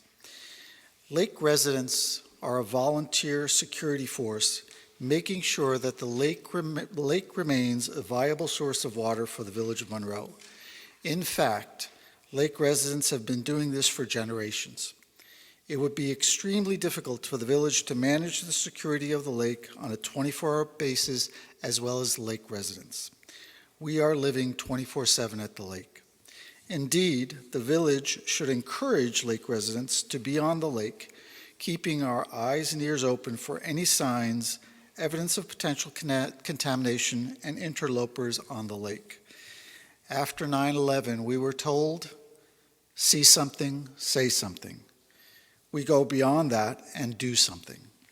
I can assure you that all lake residents that fish offshore or boat are always observing the health of the lake, removing trash, looking for signs of potential contamination, and watching for trespassers. At the north end of the lake, several of the Nettie Fred family embarked on an effort to combat the water chestnut problem by hand removal as recommended by the DEC. We have been doing this for several years before the village began the harvester program. We saw the problem and did something. We are the security of the lake. At the last Village of Monroe meeting, a member of the village proceeded to debase lake residents, calling us selfish for wanting to use the lake for recreational purposes, which has been going on since the 1800s. The thought that was that recreational use by an extremely limited population was causing contamination to the end user, the citizens of the village who were getting water from the lake. Well, here's a mason jar of Lake Wambaisha water. I just pulled it out a few hours ago. Everyone here is welcome to try it. Pure lake water. Of course, this water contains organic contaminants from aquatic flora, fish, their excrement, decaying organic material, runoff from the land, goose, deer, beaver, etc., excrement, oil and fuel from the harvesters. I would be hesitant in drinking this water. But once processed at the water treatment plant and adequately tested, the water becomes potable. Lake residents are heavily invested in making sure the lake does not become contaminated as we get the water directly from the source of the lake. We know that Lake Wambaisha is fed by natural springs under the lake, which come from the underlying aquifer. Every house around the lake has a well tapping into that aquifer.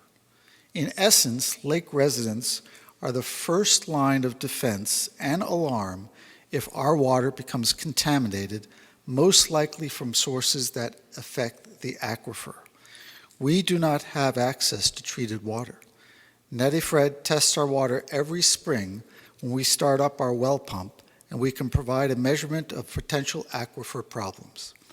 From my view, the lake is at the lowest level I have ever seen. There are two potential causes: the drought conditions of this summer and the drawing of 1.2 million gallons of water daily from the lake. Lack of rain keeps the aquifer from regenerating. Unfortunately, we cannot control the weather. I do not know how many people from the town of Monroe will be affected by low aquifer issues. Water is life. Without water, life on this unique planet would never have developed, and if water is not available, life would cease to exist. But in conclusion, lake residents are the best 24/7 volunteer security force for the protection of the lake. Keeping the lake secure protects our and the village's water source. The village of Monroe should encourage lake residents to fish, which monitors the health of the aquatic life, and boat to be ever vigilant in observing abnormalities around the lake. We live to see something, say something, request, but go beyond by doing something. Thanks for your attention. Thank you very much. Thank you. That's all for public comment.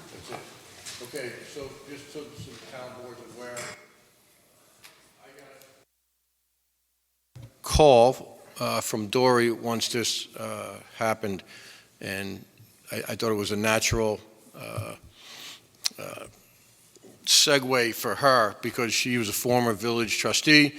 She asked to assist myself with the residents at Lake Wambaisha, so Dory will be assisting us as we go forward.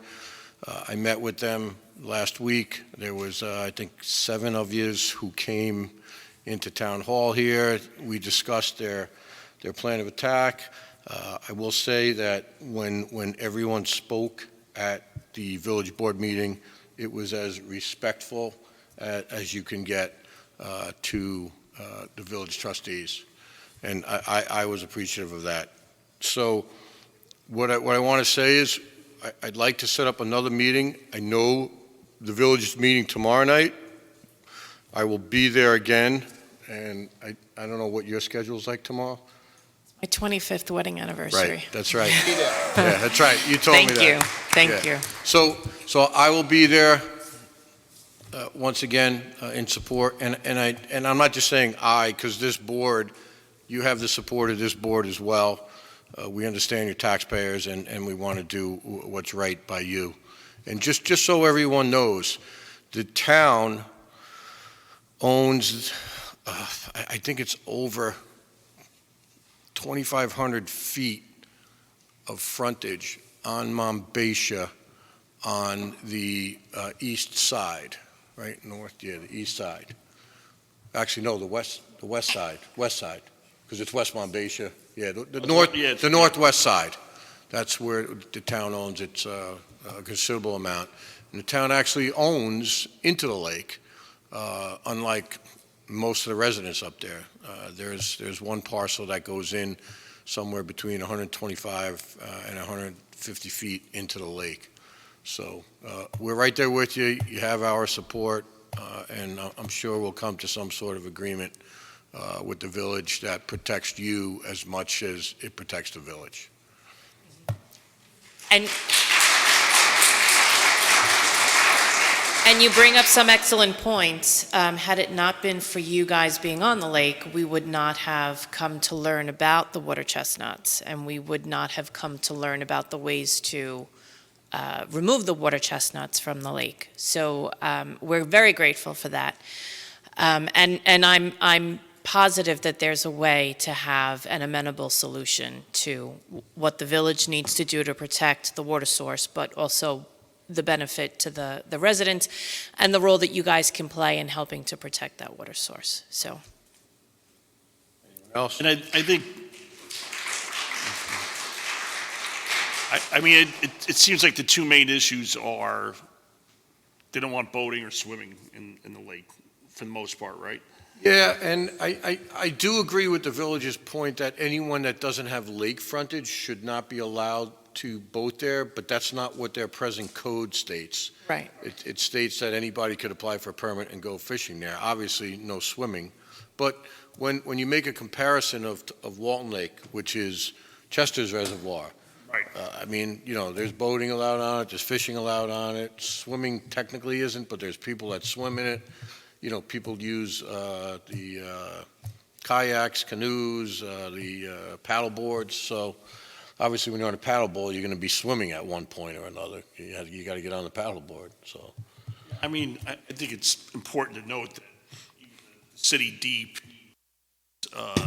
crazy restrictions on their reservoirs up in Sullivan and Delaware County and Schoharie and further up. I mean, they allow rowboats on the reservoirs, and they're about as restricted as they get. And to me, it seems, as we've heard from a lot of the residents, that you are the eyes and ears out there. You know, the city has their DP police, which I'm sure just scratched the surface of patrolling all those thousands of miles of reservoirs up there, but you folks live there and are the first line of defense. So hopefully we'll come to an agreement with the village. Yeah, I mean, there's no better gatekeeper than any of the residents absolutely. up there. So, stay tuned. Okay, thank you. Thank you for being here. Item 8.4, Chapter 41, Town Code regarding sewage systems. Right, so our town engineer also has the ability to review the planning board proposed developments. So in light of what things may be coming on down the road, we thought it might be a good idea to combine, well, we kind of repealed Chapter 41 and 42 at our prior town board meeting, but it might be a good idea to consider protecting ourselves a little bit more by issuing a new Chapter 41. So I'd like our attorney, Mr. Nugent, to work with Sean or not, and just review this, give us some feedback as to what the town board can and cannot do. So if we could have the Brian Nugent's office look into it, I would appreciate it. Mr. Stack involved as well? I know he worked on the Yeah, last version. exactly. Sure, definitely. Good night. So I'll email that to Max, and you should have it today on board docs. Okay, great. Thank you. Okay, item 8.5. We need a resolution regarding the JCAP grant for the court. So I would like to make a resolution that the town board of the town of Monroe authorize the Town of Monroe Town Court to apply for a JCAP grant in the 2022-2023 grant cycle up to the maximum amount available, and the amount requested is $3,826.25. Second for discussion. Go ahead. Do we want to use the services of our grant writer to assist them, since it seems like their state-issued equipment is in dire straits? I was going to state that, but you beat me to it, Mr. McGinn. All right. Excellent point. And I will make sure that he is aware that they need a server, and if there's any money out there, he could provide an application for a grant. It would be helpful. I believe there was an issue where the OCA, Office of Court Administration, didn't want off-site servers. And I'm kind of going back a number of years. But again, I guess if they do permit it, then it's something that we could definitely include in the grant. Okay. I'm going to email him right now. Thank you. You're welcome. Thank you. I'll second that. Call the question. Bingham, aye. Poole, aye. Cardone, aye. Stankerlo, aye. McGinn, McGinn, aye. What'd you say? You said McGinn, aye. Oh, thank you. Hey, Mike, going back to trunk or treat, we passed a resolution. You want to approve it? Absolutely, 100%. Okay. Aye. McGinn, aye. You had stepped out. Yes. Thank you for coming, girls. Okay, item 8.6 is the transfer to dogs to the Woodbury Animal Shelter. We just need a motion to remove Mike Gary, since he has retired from the Highway Department, because he was previously authorized to transport. I'll make that motion. I'll second. Call it. Discussion? Go ahead. We only have one person now. We used to have two. Is there any availability of a second person in the future? There's availability. Right now, we don't have anyone. Okay. There's availability for a third and a fourth if you want, Mary. Well, let me think about it. Mary, you got some extra time on your hands now. No. You did just retire. That's right. I said let me think about it.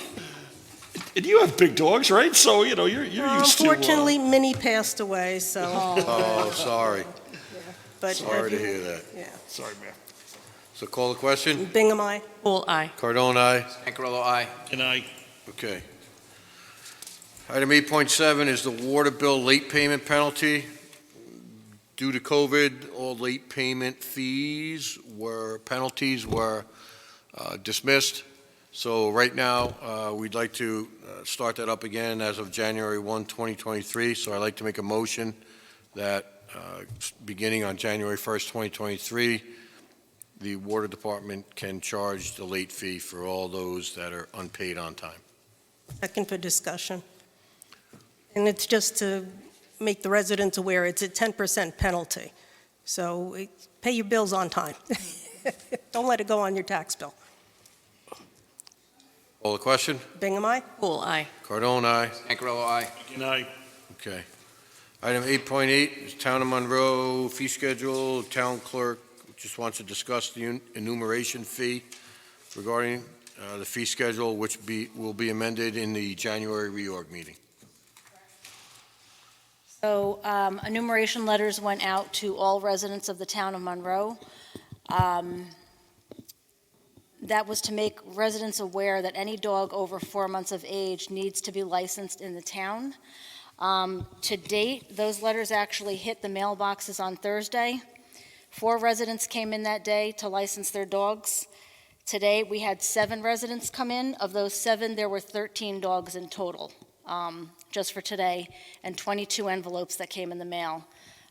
So the enumeration is having a positive result. The fee right now for that was $5. Supervisor, you and I had spoke, and I believe we had talked about raising that enumeration fee to $10. So that's... Just so everyone's aware, it cost us to expense-wise for enumeration about $3,300 in postage alone. Roughly, yeah. Okay, so it's $3,300 in postage. That doesn't include the cost of the envelope, cost of the paper, the time put in by the deputy clerks and our town clerk to get this rolling. So that's, I don't think we're going to be getting 3,000 dogs registered, which will make up for the, No, and again, this is Fee. just for residents At that $10. have dogs, but they are not licensed. If you don't have a dog, the letter does not pertain to you, but we don't have a way of knowing who has dogs and who doesn't have dogs. So that was the reason for the letter going out. Al, I want to commend you. I know there was a lot of work that went into this. This should have been done 5 years ago, and you took the bull by the horn or the dog by the collar, and you got it done. So thank you. A lot of talk about it, but never seemed to get done, so good work. Okay. Next item is the Town of Monroe compost facility. So I'd like to make a motion, and be it resolved that the Town Board of Town of Monroe makes a motion approving the following dates of operation for the Town of Monroe compost facility: Saturdays, October 29th, November 5th, November 12th, November 19th from 8 a.m. to 2 p.m., Wednesdays, November 2nd, November 9th, November 16th from 8 a.m. to 2 p.m. The facility will close after November 19th and reopen again in the spring. This compost facility is located on Lakes Road, is open to all Town of Monroe, Village of Monroe, and Village of Harriman residents at no cost. The facility will accept leaves and brush. Brush must be tied under 4 feet in length and no larger than 5 inches in diameter. No grass clippings, logs, or wood will be accepted. Any additional information, please contact the Town of Monroe Highway Department at 845-782-8583. I'll make that motion. I'll second. Superintendent Patterson, would you like to add anything? Or? No, just leaf season's here, so Yeah. we'll be ready. Okay. All right, call the question. Bingham, aye. Bull eye. Cardone, aye. Scangarello, aye. Good night. Okay, thank you. All right, next up is the Lake Sapphire Drainage District. Anyone here to speak on behalf of Lake Sapphire? Yeah, come on up. Come on up, Megan.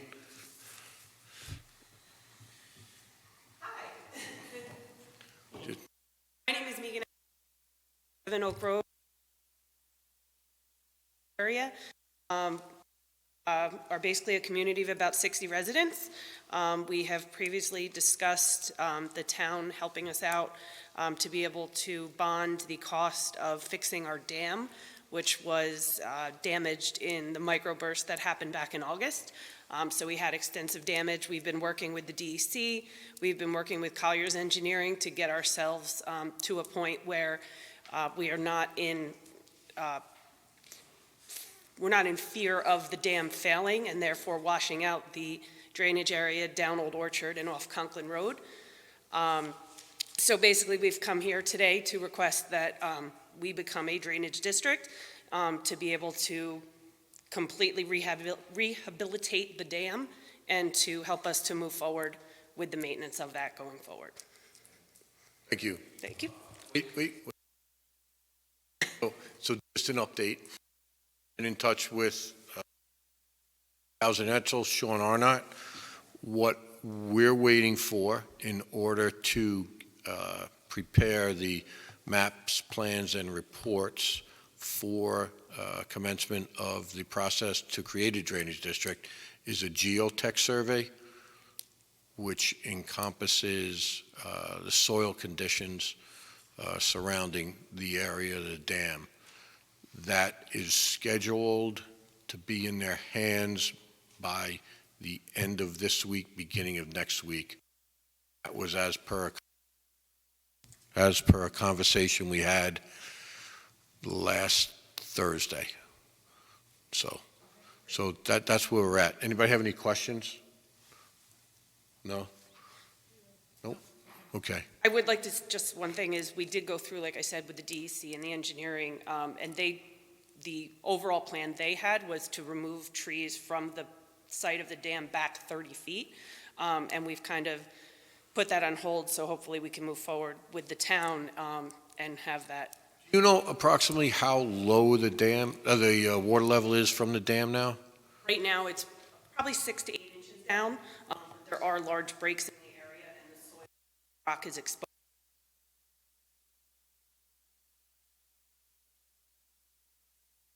So did it rise from any of the rain we got recently? Very minimal. Yeah, okay. Because I know the drawdown that the engineers were looking for is like 4 feet. 4 feet. How much water is going to be left in there? I don't know, but I guess we'll see. Yeah, okay. All right. Okay. Thank you very Thank you. much, Megan. Thank you, Megan. Okay. Item 9.2, that infamous Water District 1 pressure tank.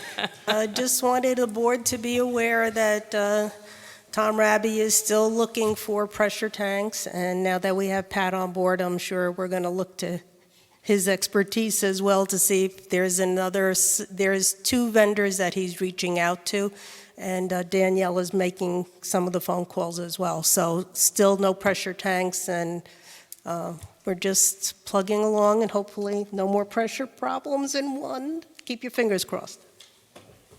Thank you, Mary. Sorry for that. Thank you, Mary. Always appreciate the efforts. Thank you. Yeah. Item 9.3, Highway Department equipment for surplus.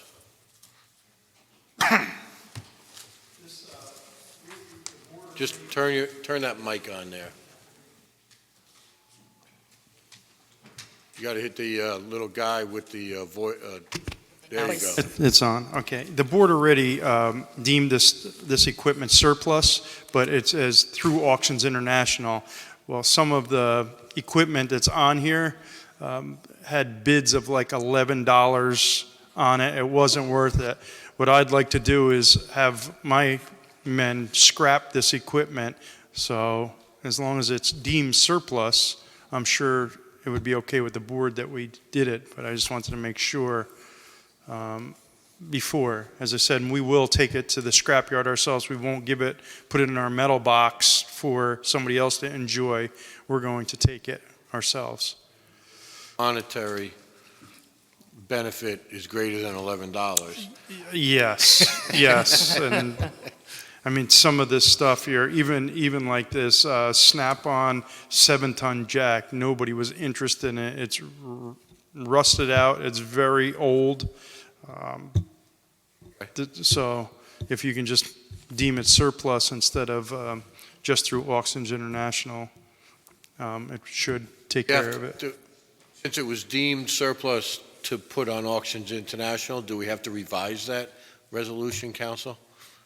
$12 for the, so, no, it's already declared surplus, and you've taken reasonable efforts to try to auction it, and it didn't happen, then there's no problem with scrapping it now. It's still surplus. Okay. Thank you. Thank you, Easy. Pat.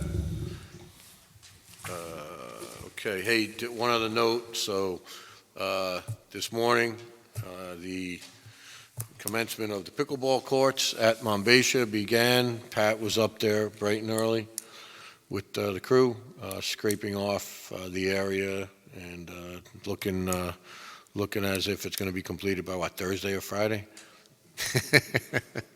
No, what do we figure, about 2 to 3 weeks? We are hoping to get it done before the snow flies. Okay, all right, thank you. As long as Mother Nature treats us good, we'll be okay. Okay, thank you very much, Pat. Supervisor, I need a motion to scrap those items? No? No, We don't need a no, we motion? just, no. Okay. Yeah. Okay. Item 9.4, Municity 5 revised proposal. So let me just say this, the revised proposal is not really a revision of the initial pricing, more of the add-ons and whatnot. So that really has not been revised. The initial cost here for the first year is $85,000 and a few $1,900. $900. So it's a big nut.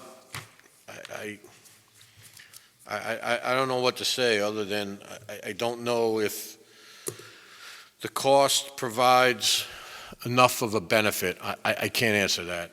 I just think we have to analyze it more and try to maybe see if there's another option. I know we checked into one option, it just wasn't there.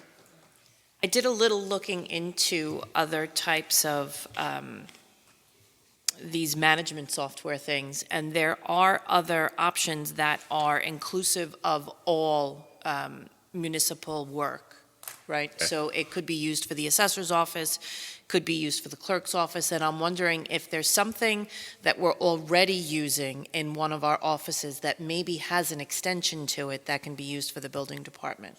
So there's an extension for the program that's being used by the assessor's office. I just don't know how encompassing it is or beneficial it'll be for the building department, and you should probably have a conversation Yeah, with I'll Rep. give Rip a call. Okay. Supervisor, I'm not sure, but I think BAS is the one who does the assessors department, and the problem is they were bought out by another company. So I don't think it's a viable option to look. They're probably not going to have what we're looking for. Ben has reached out to another company. He had a very preliminary look at their software, and I think he's going to have a more detailed description on Friday. So he's definitely looking for something to help him, because right now the software he's using is not cloud-based, and he hasn't had any new software since, I believe he said 2008, which is like 14, 15 years ago. So not only the courts, but the building inspector's department really could use it. But he is open for suggestions if we can find another software company. And like I said, he's still looking too. But again, since it is budget time, even if we don't, buy the cream of the crop here at $85,000, we have to make sure there's enough money in his budget that he can get some kind of software. Okay. Maybe he could, I guess this is probably, maybe something he's already done, but I think maybe looking at other municipalities and what they use, maybe consulting with, the Association of Towns, or, Association of Towns might, certainly have, when we get their magazine, you thumb through it, there's always vendors selling something, so I'm sure. Unfortunately, they're expensive. Yeah, I think Municity 5 is in that Association of Towns magazine, but yeah, he is researching. Thank you. Okay. A little quick bathroom break before we get into public comment? No? Well, I'm going to go to the men's room, but... Please go. That's fine. That's fine. I just don't want to be disrespectful to any of the speakers, but... Go ahead. Mike, I'll let you take it over.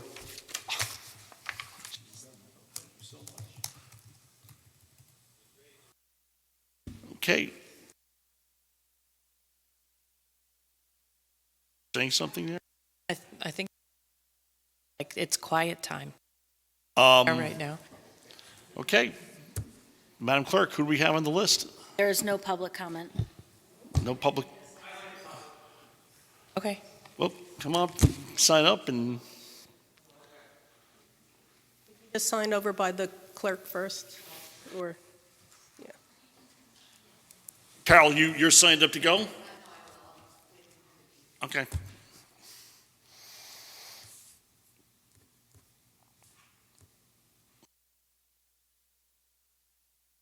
Thank you. Hi, I'm Liam Weishart from Harriman Heights Road. I just wanted to comment as someone that drinks the water from Monbassia Lake, and it's sad that no one's here because I was looking forward to it. To being heckled. I just would hope that the town would investigate how other municipalities protect their water. If you look at the New York City water system, most of those reservoirs you cannot boat on, you cannot swim on.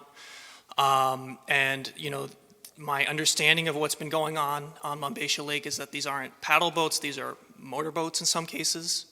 I know of at least one, and it's not a big lake, a rupture in an oil tank, you know, there's a lot of gasoline in these things, and it's a small lake. And if you go over to Greenwood Lake, I wouldn't drink the water there. And that's a huge lake, huge boating lake. So I just hope the town board will keep that in mind.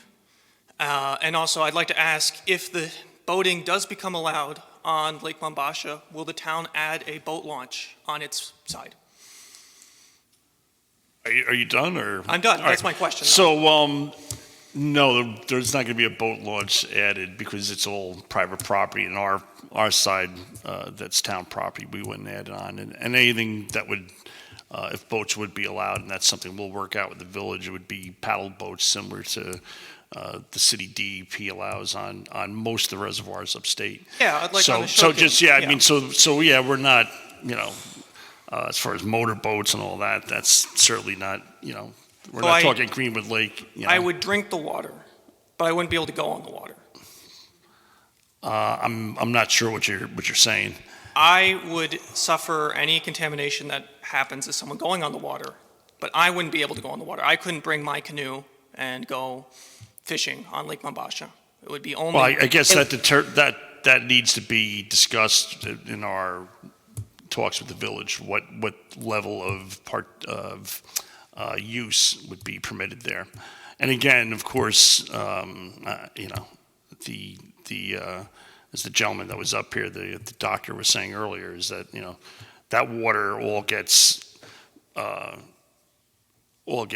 purified by the village with its processing plant, along with a series of wells and tanks that are above ground tanks that are part of that water system. So it's not just not Lake Mombasha. It's just not Lake Mombasha. It's a very complex water system. Yeah, but again, what it comes down to is really, residents that live on the lake and what their level of use is, and that's something that needs to be determined. So, Well, I would ask the town board to consider allowing the other residents of the town use of the lake as well. that'll be something that needs to be determined. I'm going to tell you right up front, I'm not in favor of that, because it's a reservoir that the village owns, and they're trying to protect it as best they can. And we have had some serious issues up there with kids entering off of East Mombasha and causing a lot of garbage, pollution issues over there. Plus the fact it increases the liability of the town. And it's a long walk to get to that point from the Berry Road entrance to the land that we own. But that's my personal opinion. Thank you. You're welcome. Foxhurst?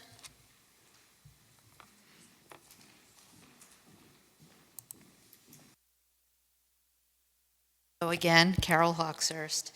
I just have just a few questions that were brought up. It's sometimes difficult, and I mean, where you would know what you're talking about, but I don't understand the discussion about Chapter 41, the town code regarding sewage systems. Can you elaborate, like, what that means? Right now, Orange County Sewer District handles part of the town, and Moodna handles the other part of the town. There are some places in the town where people, because there's no sewer line that goes through, cannot hook up to a sewer. So they have to use a septic system. So we had Chapter 41 and Chapter 42 that kind of broke that up. What we're trying to do is to be conservative and just say, we want to allow people to still develop. If they can't get to the sewer main, what are their options? So that's what this new Chapter 41 hopefully will address. Also define the various types of septic and other systems out there. And from looking at that, it is a fairly, because septic and Mary. I know a lot about septic. Mine went, and I've learned a lot about it. But now there's unfortunately, some people like a dozen different types of septics out there. There are. Yeah. So that's really, it's just really to clarify that section. Okay, thank you. Another question that I had, looking at about the animal shelter, as I've mentioned here, I grew up here. I know for years we had an animal shelter, which was by the highway department. I can't recall what happened. Was it the funding or like why don't we have it in Monroe? So it was anymore? costing us over $100,000 a year to operate, and by going with, it was a time of the annexation, and we had to cut over, I think it was $1.2 million or something like that out of the budget. So we have that down to probably about $26,000 a year that we spend now. Okay, thank you. Sure. And the Water District 1 pressure tank, which I know has been brought up, and it was failing, and you're just trying to get like a refurbished one? Well, one option is to refurbish the one that 12 had. It's a little bit bigger than what they have currently in one, so it involves getting Department of Health approval, engineering, so the costs are more expensive. So we're trying to be conservative here, and we're looking for tanks that are the same size that Water District Water District 1 has now. And because of COVID, because of supply issues, we're just running into problems, yes. Thank you. And something that I've brought up practically every time I've come up here. Any word from Mr. Buss? So we recently, I say recently, last few days, we received a revision on some of the questions that were raised by the planning board. So basically, as I said in the last meeting, anything that we get from this point forward is going to go to the planner, and the planner is going to review it to make sure that it complies with the letter of the law, the CCR, and also to see if it effectively answers the questions that are raised by the planning board. So while that goes on, and they submit more material, then we will, this review by the planner, who's the professional that will deal with this, will go on. And if we get to a point where we feel that the plan is sufficient and is to the letter of the law, and at that point it will become, we'll go through the whole process all over again. Which goes to you, then goes to the town planning board. Yeah, the town they board. They have to do the application again. So the town board will review the whole submission based after it's been reviewed by the planner and also by the attorney. And then once we deem it to be acceptable, we'll go with the planning board. They'll do their 60-day review.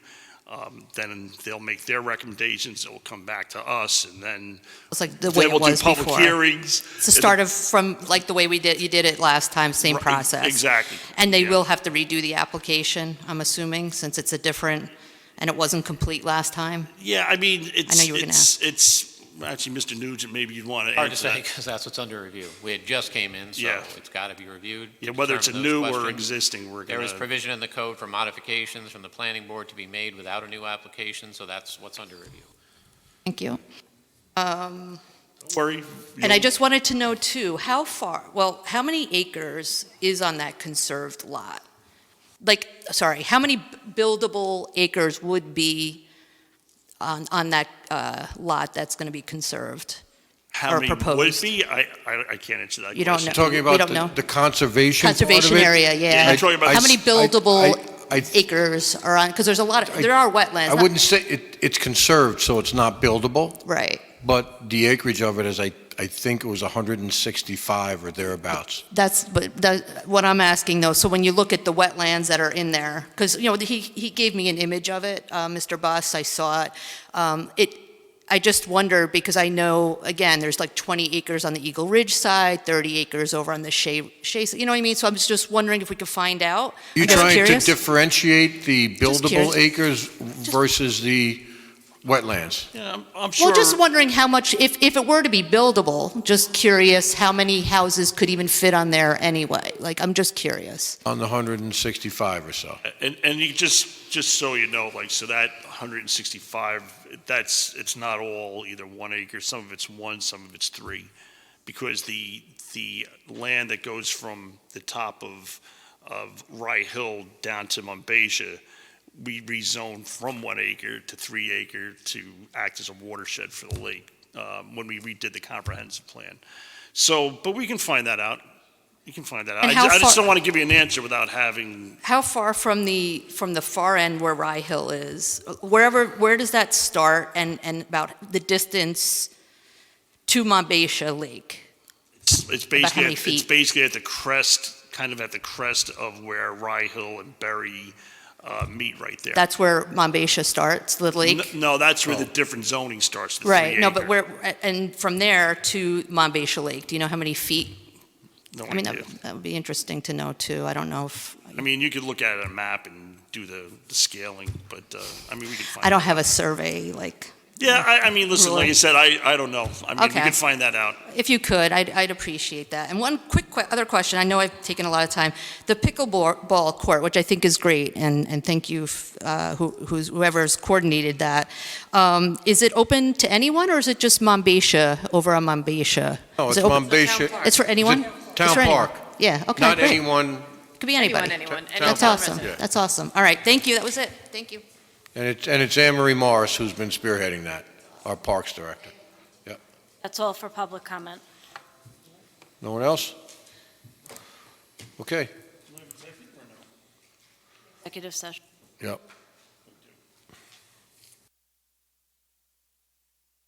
I'll make a motion to go into executive session. Who will second? Discuss litigation.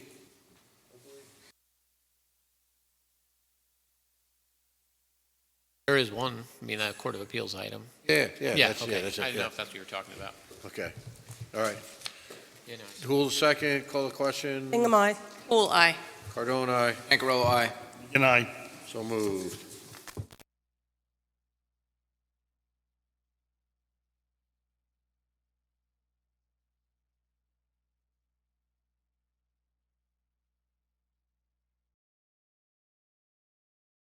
To our town board meeting.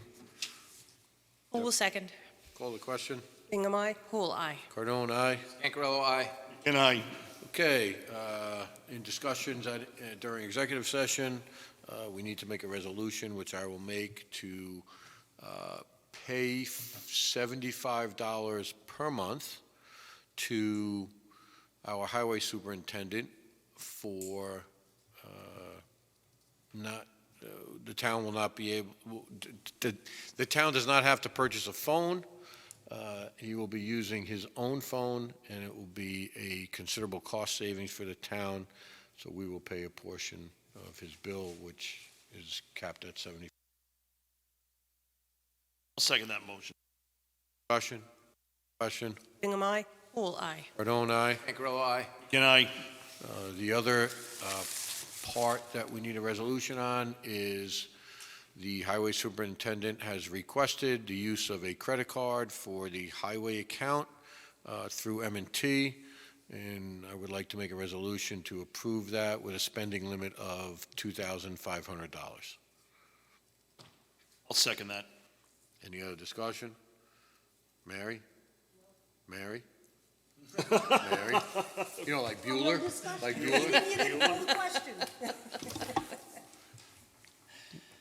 We have a second? We got a second. Yeah, but you didn't call a question. No, you do discussion before you call the question. Call the question. Bingham, aye. Who'll aye? Cardone, aye. Angarello, aye. Good night. Okay, and finally, motion to adjourn tonight's meeting at 9:50. Who will second? Call the question. Bingham, aye. Who'll aye? Cardone, aye. Aye. Good night, and a happy 25th wedding Yes. anniversary to you. Thank you.